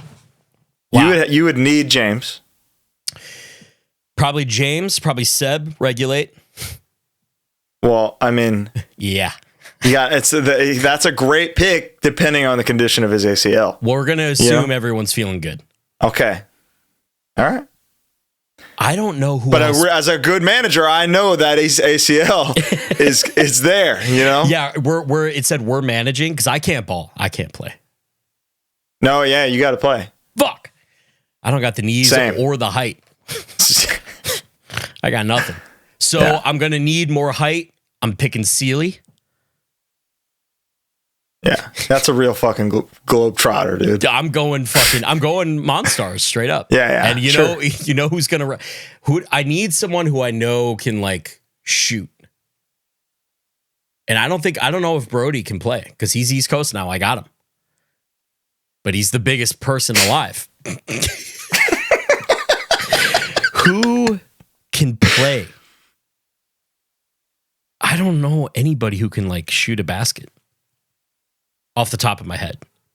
So I'm gonna go full aggression, full bodies, Brody. So it's James, Sealy, Brody, Seb, and myself. That's my team. Andrew Baker. Yeah, he can play. Nick Samioa. He is Steph Curry. You wouldn't believe it. Real elite athletes here. Shooters. Yeah, you need a shooter. I need a tall dunker though as well. Give me James Vitello. I think that's just another natural athlete, you know? Okay. He counts for me. He's here. And Austin Crane. I think they would all be very excited to be on a team together for one. They probably are playing basketball together right now. The team synergy would be through the roof. I think our synergy. I'm Team Looney Tunes. If you're the Monstars, I mean, straight up, yeah. So, I think let's make it happen, dude. I'm gonna be honest with you. The physicality of my team, it would be the dirtiest.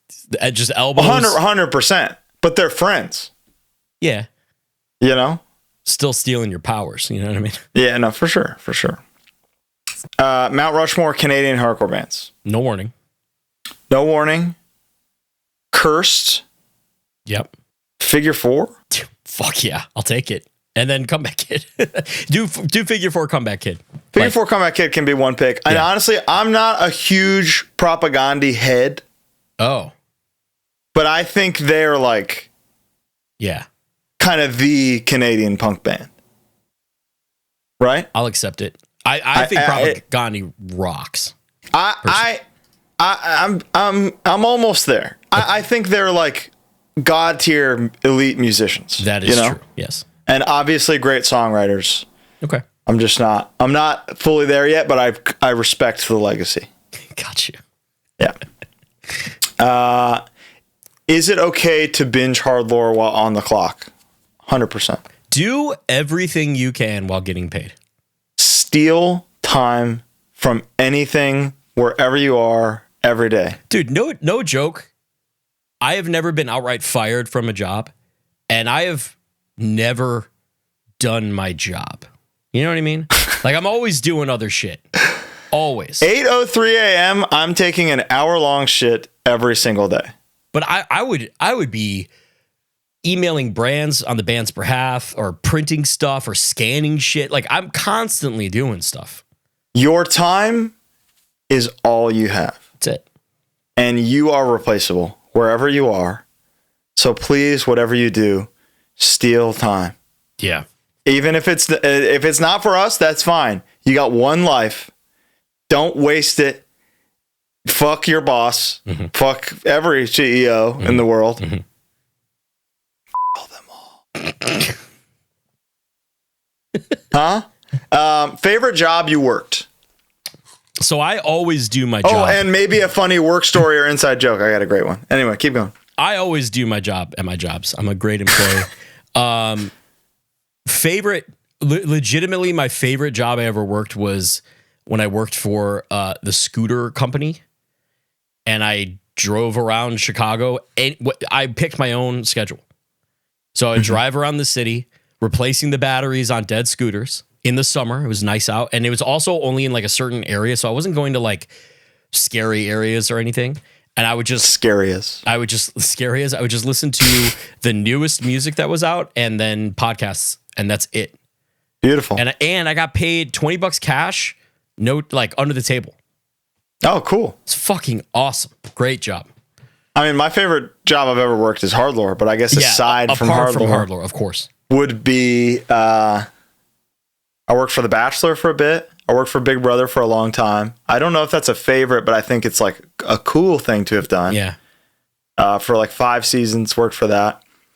Funny work story would be for Big Brother in particular. There's a compilation from Big Brother 16 of a girl named Victoria, who was a contestant on the show, farting. So I'm sitting behind this thing being like, holy shit, this girl is farting violently. And then find it on YouTube the next day, and it's still one of my favorite things. And I think you can just look up BB16 Victoria farts. It's incredible.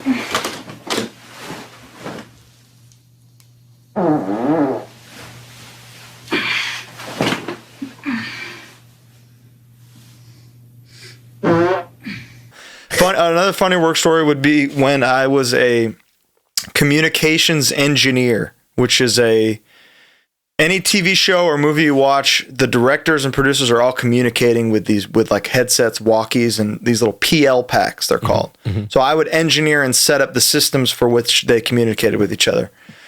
There was a guy with gout who worked with us. Pretty funny. We sang different gout songs at him until one day he left. The one that finally got him was Gout, Gout. Let it all out.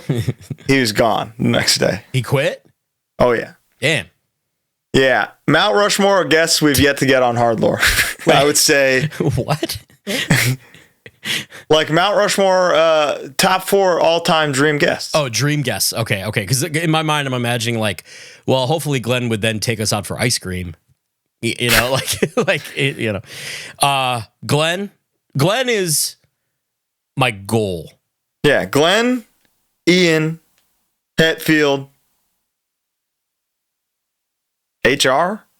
I would do those first 3 and then like Lane Staley. He's dead. Jerry Cantrell. I'm sorry. Okay. I meant Jerry. That would be my Mount Rushmore. Yeah, that's great. Dream, like maybe someday.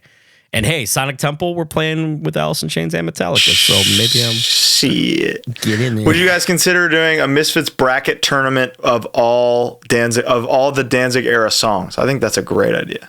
It's a great idea. Yeah, love it. I wonder if we would end up, if you and I did them separately, which we shouldn't do, we should do it on the show, but if we did them separately, if we would arrive on the same like big 4. I think together with putting in the work, and like with our ability to analyze and rationalize all these things, we could come up with a top 1. But I'm saying, I wonder if we would independently arrive at the same result. Oh, like okay, yeah, that's a good question. I wonder. Just curious. We'll have to make a kick-ass bracket, I guess. Mm-hmm. Are you into home audio / car audio gear? Favorite turntables, amps, speakers, headphones? Yes, big time. Car audio, not so much. Don't care. Mm-mm. Turntables, I use a U-Turn Orbit Pro, I think it's called. It has a built-in preamp. Obviously with the Sonos 300 stereo pair setup. My favorite speakers. Headphones, got the GOAT right here. Sennheiser 800S. The GOAT. I do not use them for this show because your voice would just be echoing out of here because it's an open back headphone. Mm-hmm. That's about it. Sonos stuff and I'm a headphone nut. How about you? I like Sonos stuff. Had it for a few years. Even longer than that, and like never had a problem. Never had a Always problem. works And I great. just keep upgrading and buying things because that's what you do. It's genius. What do you feel has been one of, if not the biggest kind of breaking news revelation from a guest or yourselves on the show? Most recent, like the first thing that comes to mind is the Misha Alex count-in thing. That was cool. That was just an awesome, like, oh, you really were just doing youth crew band shit, just in a different translation. And what's crazy, like the song is called, it's not called Misha on streaming anymore. Really? It's just called Those Who Fear Tomorrow. But like our entire lives, the song was called Misha, Those Who Fear Tomorrow. 100%. So it's weird that I just don't even think kids would put that together. I think the Todd Carry On revelation was very cool.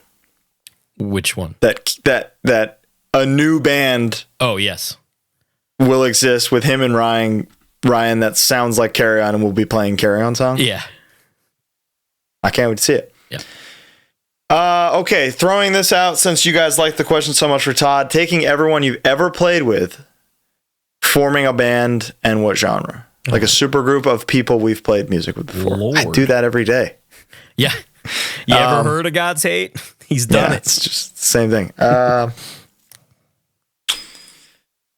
mean, I'm putting my brother in there. This is so. I do this. I get to do this. I've only played music with like 10 people ever. How about people you've toured with who you are not in bands with? Make a new band. Okay. Bo Looters. Wow. Martine Stewart. People you're not in bands with. Oh yeah, people I'm not in bands with. Bo Looters. Who's the GOAT drummer? Derek Daniel. Who's on bass? Who's a ripping bass player, dude? I'll put you on rhythm. Okay. Todd on lead. Sick. Martine on bass because Martine's ain't no band with me. You said I can't pick him. Todd on lead. Bo on rhythm. Derek Daniel on drums. I'll sing. And who's playing bass? Bass is hard, man. Bass is tough because there is a swag. What if you played bass and Seba played rhythm guitar? Okay. Or lead guitar and Todd played rhythm. I'd be down with that. That's a cool band. A good day. Let's see. I would do you. I want you drumming. Okay. I truly really enjoy the way you approach drums. I think it's very unique. Man. I can do Martine. You can. And I could do Taylor. So I'll do Taylor and Martine on guitars. Okay. I'll sing. Okay. And then why does it always come down to the bass player? That's a weird one. Because it's like everybody that plays bass does stuff in other bands. They're not just bass players. Who would I want? You could do Josh from AN. That's a legit bass player. That's a good pick. Who's the dude? Yeah. Who's the homie who plays bass? And I never toured with AN or with the homie from Into Another. Who have I played bass? Dude, Alex Webster. There you go. Yeah, that's okay. my band. Non-hardcore band / artist you'd like to work with. Also, what artist or band would help you reach your goal of eating 200 nuggets? 200 nuggets. George from Dead Body is. If I had him with me, it's done. It's a lock. It wouldn't even be a struggle. Okay. Non-hardcore band / artist we'd like to have on. Haley Williams. Yeah. Gwen Stefani. Haley Williams is truly like a great pick. Yeah, she's a goat. Fucking good. Yeah, she's a god. Any bands right now that you feel are genuinely game changers, pioneers of a new wave? Pioneers of a new wave. I mean, it's Fleshwater's definitely literally pioneering a new wave. They're on an arena tour with Deftones right now. Great pick. But in terms of like hardcore, it's tough not to say Tsunami. And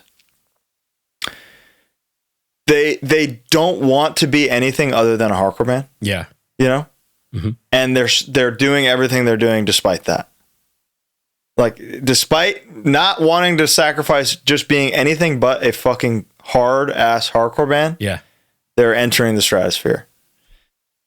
And that's what it's all about. They're not going like, okay, well, we're getting all these opportunities and doing these things, so we got to like change and add melody and all that. No, they're doing the same thing they've been doing since the demo, which is like unheard of. Yeah, that's what's up. That's literally the definition of a pioneer. Of just like, and I'm hearing bands come out that are getting popular that are like influenced by Tsunami. Memorable crowd participation moment from either a show you played or a show you attended. Craziest pit you've witnessed or a heartwarming moment. There was a 2-year span from 18 to 20 for me that I did not get caught stage diving one single time. 2 years. Thud.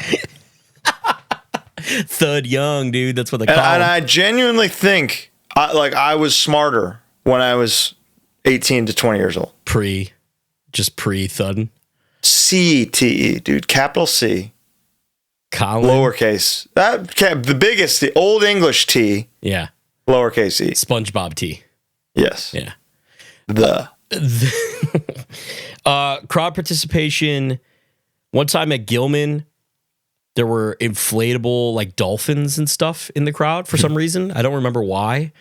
And James just grabbed one and just started hitting everyone in the front with it. And that was just like a fun thing. That's fun. And somehow it didn't break and it just like got a dolphin was being passed around and that was fun.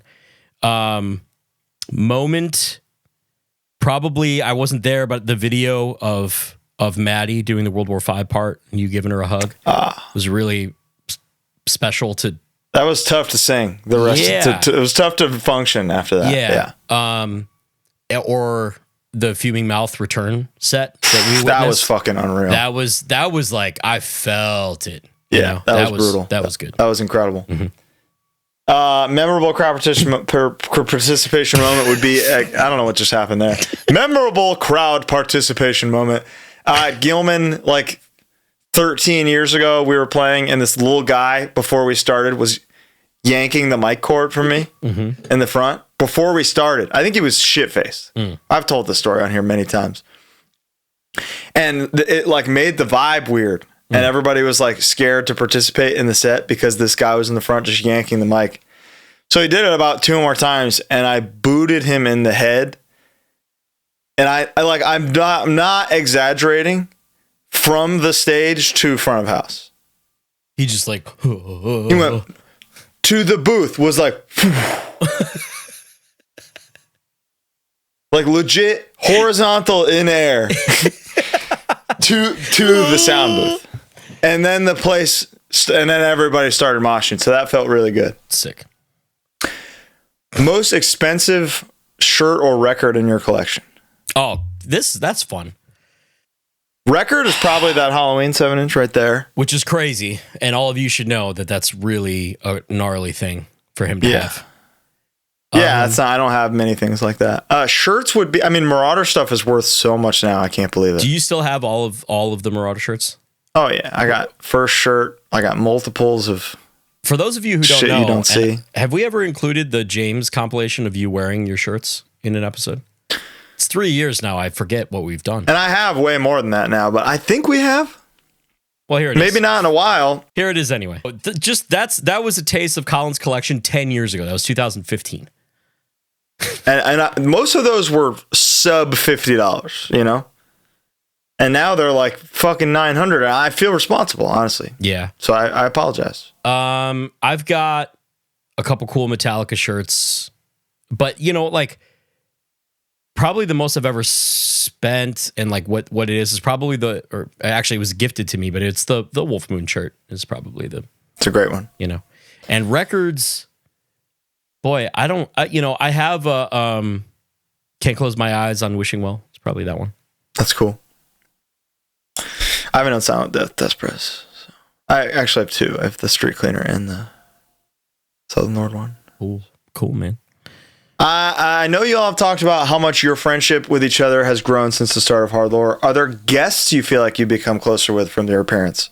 I would say every single one. That's kind of true, huh? Like a lot of the time we have a guest on and we don't know them that well. Dwid, maybe talk to them once or twice. And like when a guest comes on and their episode is received well and they're excited about it and we talk about it after, that feels really good. Yeah, it does feel good. Some of my favorite just like moments are when we hit stop recording and we go, that was fucking awesome. And then we sit and talk in the Zoom lobby for 10 more minutes. Yeah. That's awesome. Yeah, that's fun. Agreed. So yeah, every single guest I think we've gotten a little bit closer with. I it's really feel cool. just like that I can approach them. Yeah. You know what I mean? Like I just like, feel hey, we have this thing we shared. That's pretty cool. Yeah. Paris from Chromax, we just know him now. You know? It's fun. It's very cool. It's special.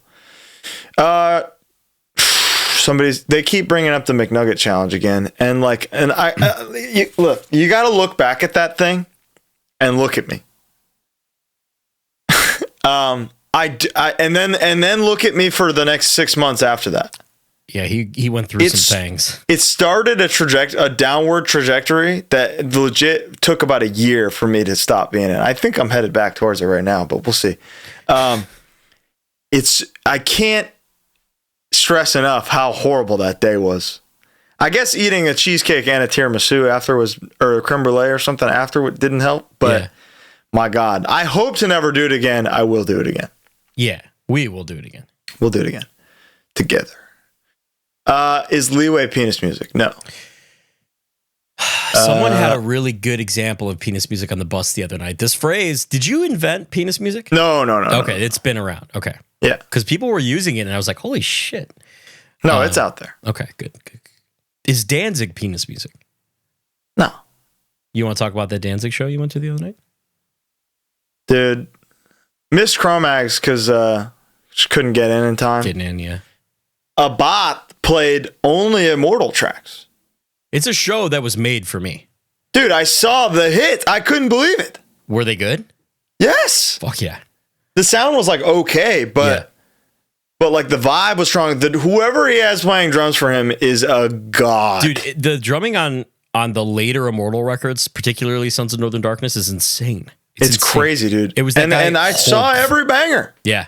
It was crazy. It just I was like, is he? I was like, damn, this is an Immortal song. That's awesome. And he just it was like 8 Immortal songs. It was incredible. So cool. Down was sonically so perfect, but not in like a too perfect type way that I genuinely couldn't believe it.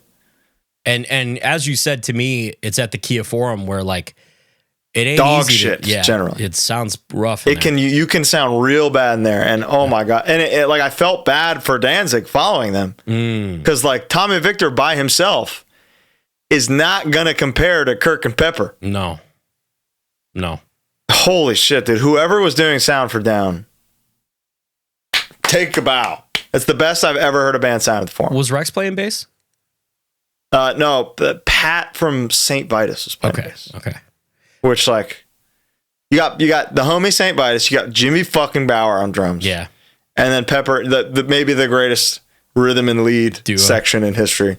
I was surprised. I kind of always think that Down is bigger than they are, I guess. I was surprised that they would play direct to Danzig. Yeah, but direct to Danzig is kind of a big slot. Yeah, huge slot. Down is huge, and the set list was all bangers, which was really cool. But like place didn't fill out until Danzig played. You know, there you go. So wow, that's the only metric that matters. The king, dude. Yeah. Favorite moments from each year of the show. Okay. I think we just did 2024, right? Basically, 2023 would be going to England. Yeah, that was incredible. That was incredible. That was wild. That was that. It was tied down that, and then Sound and Fury. Yeah, we had the craziest 2 months.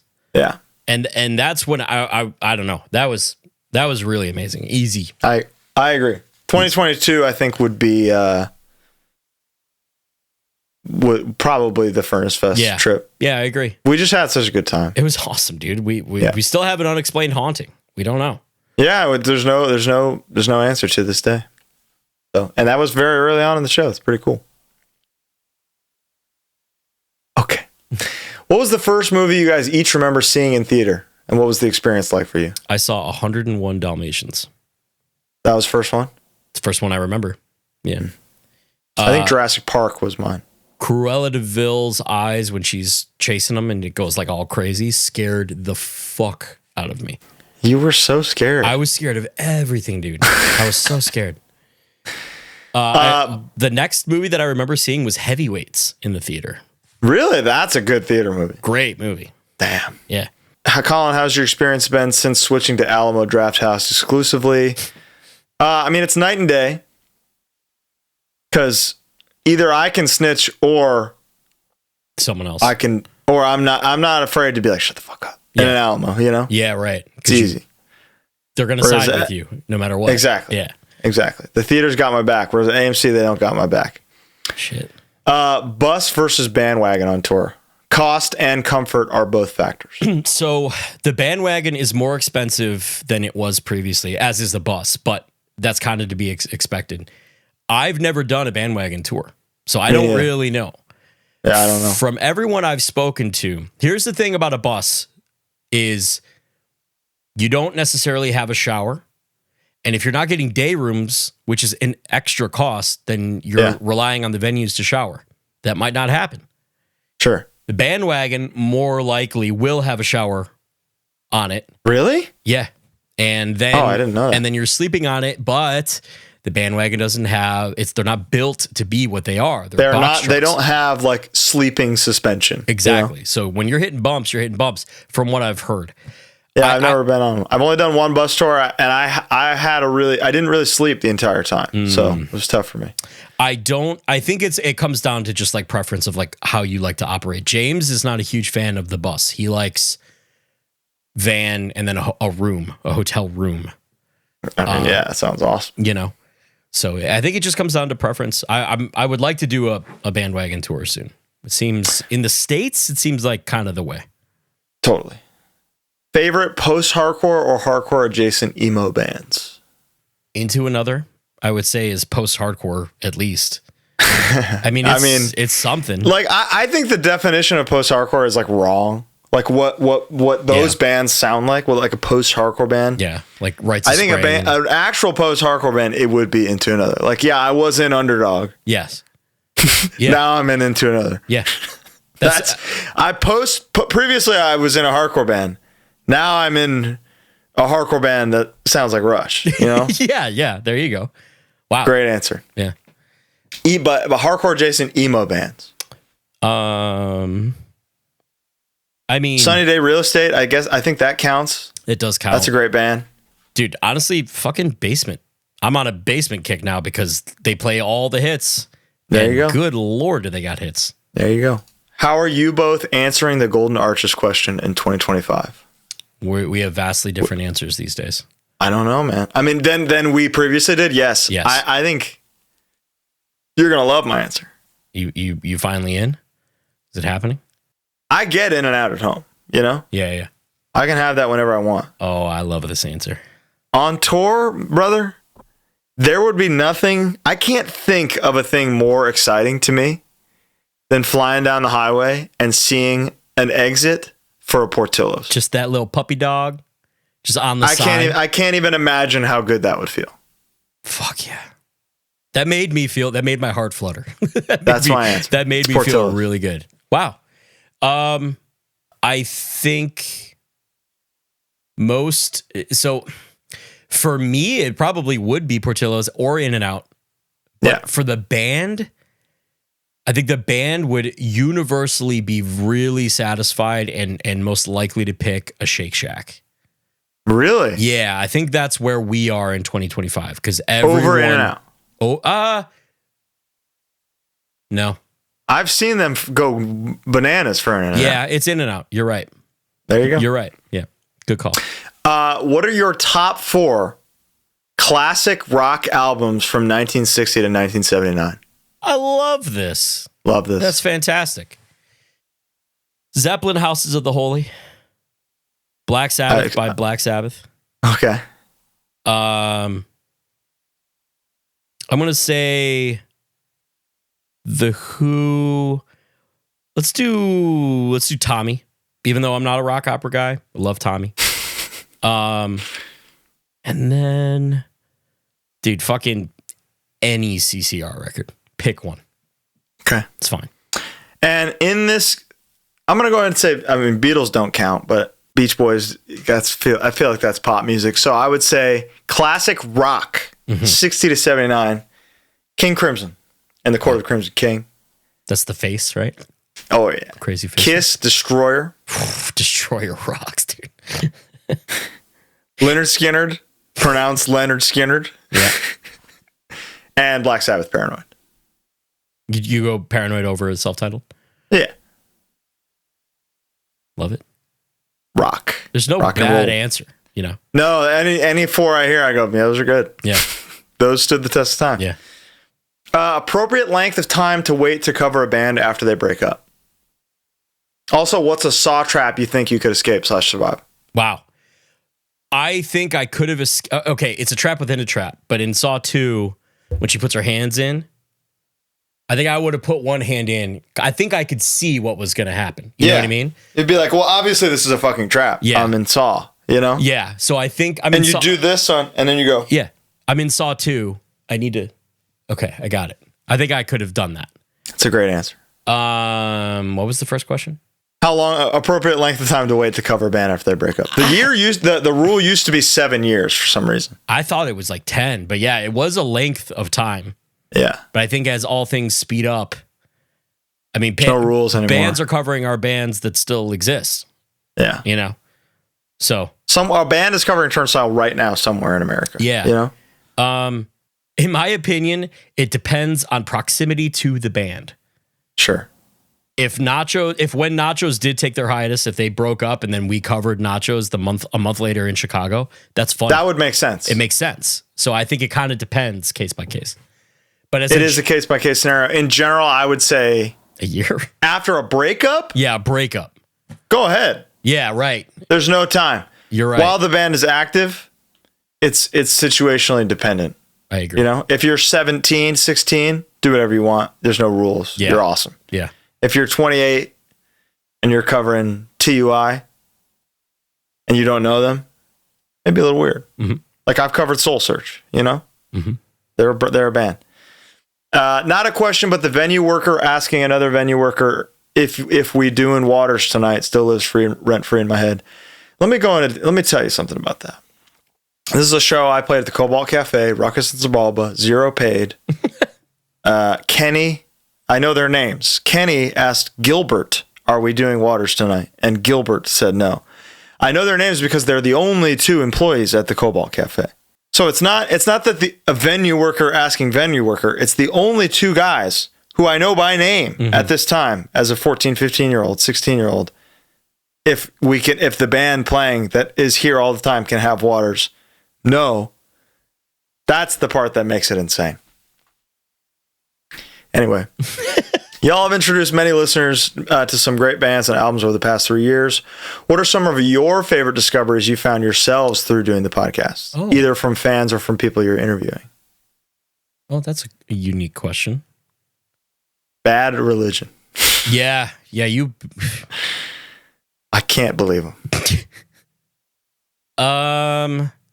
What did I go back after both the Vogel and Carl Earth Crisis episodes? I went back and listened to a bunch of stuff. So it's not so much that stuff that I hadn't listened to, but it's like I've really revisited. I do that every week. And when we have a guest on, I listen to their discography again and I'm like, oh my God. But I can't believe. Even like just going back and like, okay, I listened to Vegan Reich. I listened to Raid. I listened to Straight Ahead or all the AF early stuff, you know, like just like being in the headspace of having talked to someone and being like, this is what we were influenced by. I go back and kind of go through it, or like the Path of Resistance record, I listen to that again. So it's mostly just like rediscovering stuff that I was listening to a lot in high school and being like, damn, this Path record fucking rocks, you know? 100%. Yeah. If the personalities / consciousnesses of you and your pets were switched, do you think they would take care of you? I think Metallicat would, yes. He takes care of Squid, for sure. What about you? I think Chili would. I think he's like my actual best friend. Yeah. You know? You think Chili? Like, I think I'm his best friend too. So Chili's in your body.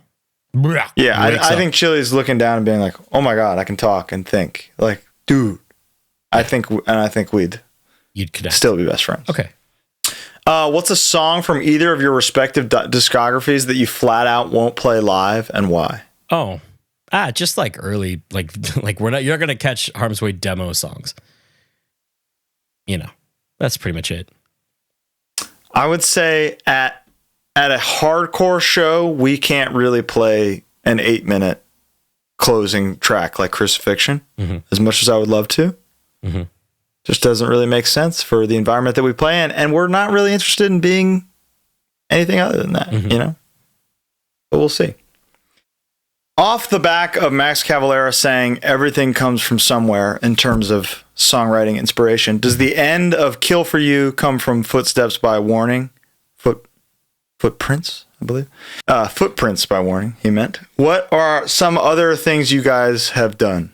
It was definitely inspired by that, and the big inspiration was that when I listen to Footprints, I add a harmony to the bridge in my car or something, you know? Yeah. So I was like, I got to do a part like this so that the harmony can actually be there. I see. And it was inspired by it, yeah. Yeah.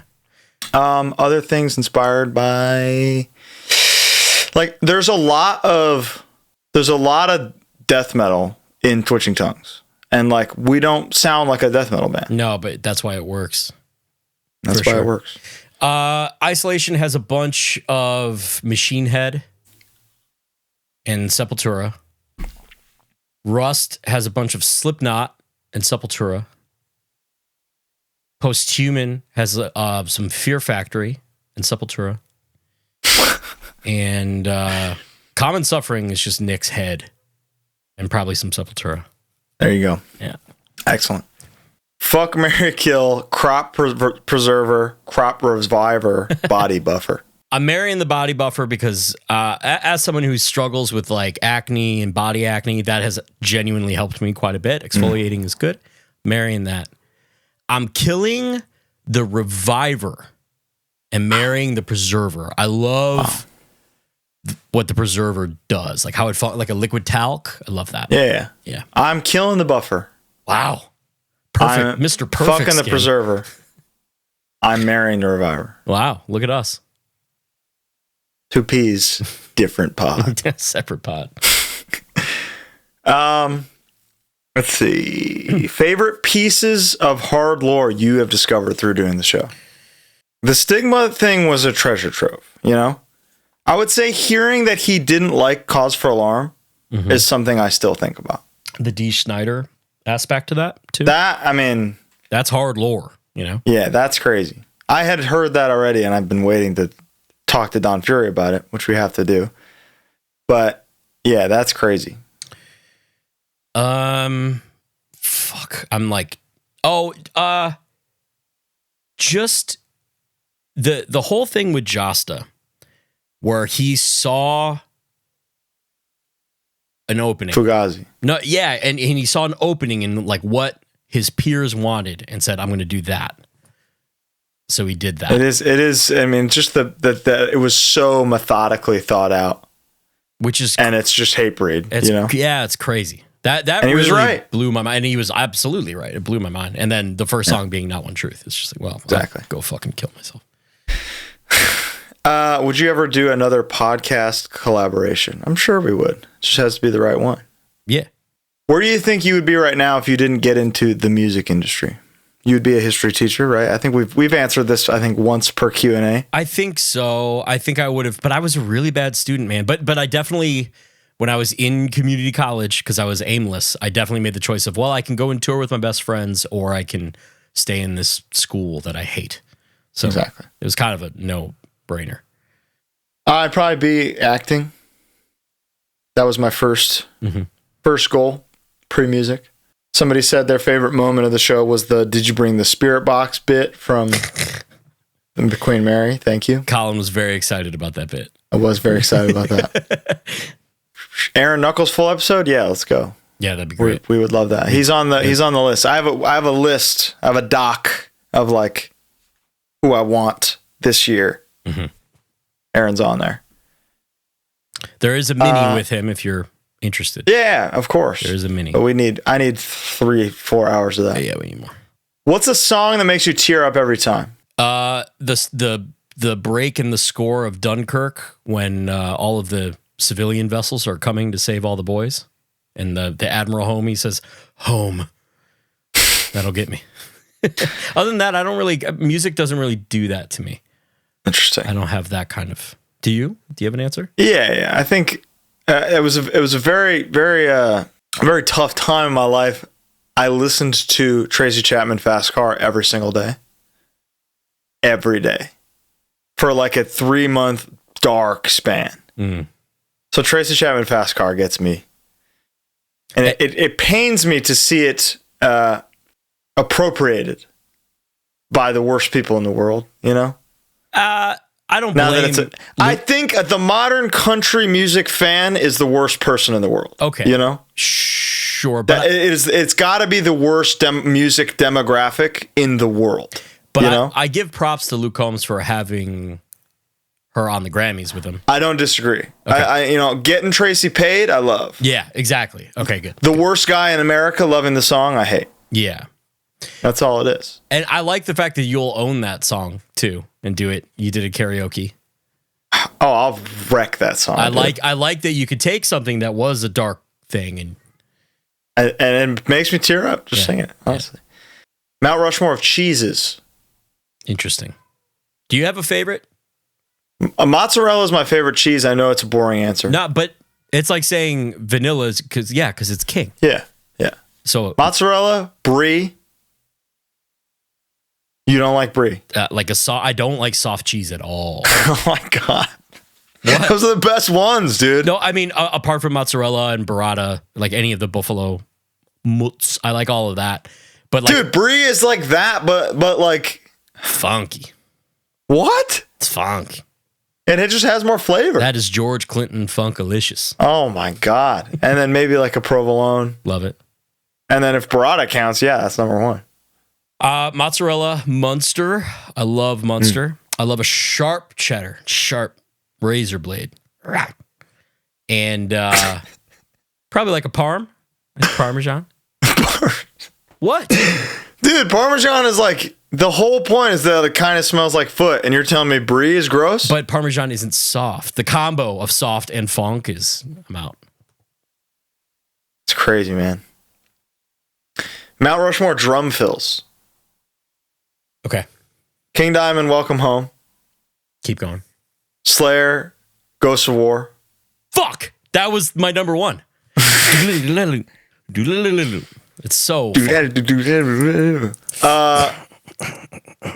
there's a Lamb of God one. You know what I'm talking about?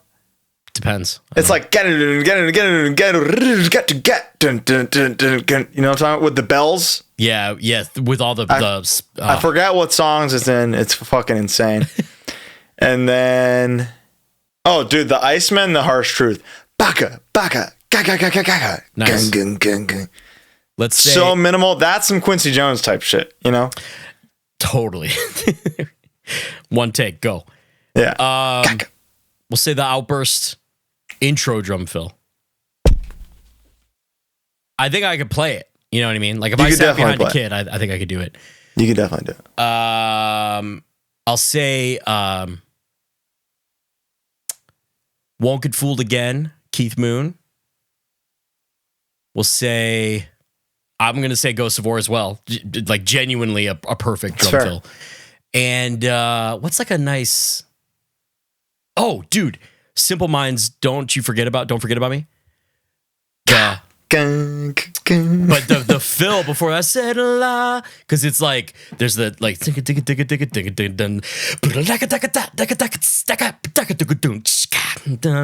oh yeah, that's a good one. It's awesome.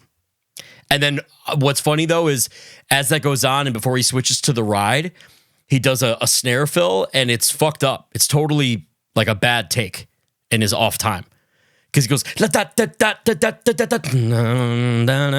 kind of. But it's just had so much character that they left it in. Yeah, it kind of stutters. It's interesting, but I love that drum fill. Very cool. If you could join any band playing any instrument, what would it be? You know what's so funny is like, I can't play as much shit as he gets. I can't play what Kirk Hammett plays. I can noodle but I couldn't. Kirk rules, dude. He rules. You know what I mean? So like, as much as I would love to say Metallica, I can't physically do it. Yeah. So it's got to be something that I'm capable of doing, which is pretty limited. No, it's not limited. You're a great guitar player. But it's limited to a technical aspect. So it would have to be a punk thing. You know what I mean? It would have to be something more in that world. And boy, I'll Doyle can set it down. I'll pick up the mantle. I'll play in the Misfits. Fine. You got me. I was gonna say I can and should play drums for Danzig. Yeah, I could play. I can't play the leads. John Christ leads are crazy. You know, John Christ is irreplaceable. I mean, as we have witnessed. And it's like Tommy Victor holds it down. He's by himself. He's by himself. That's not easy. It's tough. But John Christ by himself, I have no doubt. So was there a time when they were a 5-piece? Because Kenny played, right? Kenny did play, but he might have been replacing John Christ, and then Todd Youth played, who I think was by himself. Which is it's so crazy. It's awesome that Todd Youth was in that role. What I think that really exemplifies is how aware Glenn is. Dude, because I want the guy from fucking Warzone. But then also it's Harley's Cro-Mags playing opening. Yeah. You know what I mean? Like, he's aware. And when the Misfits were first doing stuff, there was Power Trip at the time and Harley's Cro-Mags at the time and Alkaline Trio and Fear. But he also is booked by Nick Storch, who is very aware. Storch, yes, he is very aware. Storch is the king of this shit. He's a Corbin. He also has my most coveted merch item of all time. It's actually not even merch. He has a Metallica and Justice for All leather jacket that was only given to band and crew. He has one. And shout out Max Vick as well. Can't leave him out. He's the man. He works with Nick. He books us. King, gambling legend. What is the most popular song in the world of aggressive music that would still make you pit? And they said example, Ace of Spades. Enter Sandman. It all depends on the setting. You know what I mean? Sure. If I was at that Metallica Metro show, you would have been any one of the songs. I'm in the pit. I'm in the pit for the show. Now, hardcore pitting, I've done that for Coheed, so I can't. I can't knock anything. Yeah, it's probably the answer. Pantera, probably. In the right setting. Sure. If there was enough hardcore dudes there, I would pit to it all to depends on the Suicide setting. Note 2 or something. It's all depends on the setting. I'm not gonna pit at a baseball or a football stadium. Right. Somebody asked, can we get a blooper reel from Steven? That's a great idea. Ooh. I don't know. I hope not, but maybe. And then the last question is Mount Rushmore HardLore episodes. Okay. That is tough. Should we exclude or include in-person stuff? Because those are all the best ones, in my opinion. With the exception of the Todd and Carl. Todd was in person for me, so that was a little different, Okay. I would say, everything has to be included. Okay. Well then, all right. Stigma? Easy. Stigma is something that I will always be Mount Rushmore. We can hang our hat on that. By default. That's the coolest thing we've done. Yes. Yes. Paris. Yeah. I just think from a journalistic perspective, that's probably our best work. Yeah. Not that we consider ourselves or take ourselves seriously as journalists. Not at all. I think we that a lot of work went into that. For what we were trying to do, I think we did it really well. Yes. Yeah. Based off of Rod Glazer's, I believe that's his name. Mm-hmm. I think that's Glacier. Glacier? Yeah. The interview he did. Yeah. Using that as our template to go off of. I really hope I'm saying his name right. If not, I apologize. Mm-hmm. Todd might have to be on there. And maybe there's some recency bias there, but I think it's a really great episode. I do too. And Josta. All right. I'm going to say Stigma for sure. I loved and want to do more like the Brian Garris episode. Oh, that one's. I mean, that's still our most popular, and it just rocked. And I think that the only reason we don't do stuff like that is because it's difficult and expensive to do stuff like that. Like that's it. So we would love to do more, but so Stigma, Brian, the Josta episode was really fucking cool. And that was an early benchmark. It was. It was an early, like, we got someone. You know what I mean? Yeah. It was an early, that the Maddie episode is up there too, and for sure. There you go, the Maddie episode. I can't watch it because I hate how I look so badly. But I loved that episode. That whole little weekend was so sick. It was awesome. It's awesome. And there you have it, folks. This is 3 years of HardLore. We're here's to hopefully at least one more. We're doing this. We're doing our best here. There's a lot of people in hardcore to talk to. Yeah. There's kind of an infinite amount of people we're talking to, so we're trying to really sparse them out. We wanted March to be crazy. We wanted it to feel like, holy shit, they're insane. It's not. It can't always be like that. No, but we still got it. Stick around. It'll always be there. We really bust our ass on this show. Steven works his ass off on this show, editing it, putting it together. We could not do it without him. Steven, we love you. Thank you so much. So much. Bo, it's an honor to be on this ride with you. There's nobody else I'd rather be on it with. Maybe we ride into the sunset together while the sun is still burning. Wow. Beautiful. Yeah. I mean, obviously, likewise, this has been probably the best thing that's ever happened to me. And it certainly goes with, I hope it goes without saying, but I'll say it anyway, that without you guys and the Patreons and everybody who's actively participating and watching and all the feedback we get, like it rocks. And we're very grateful. We try not to take it for granted, even in the least bit. That's right.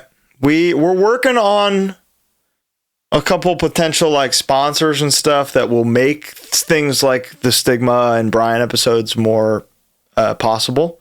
Yeah. So stay tuned. We'll obviously keep you all posted.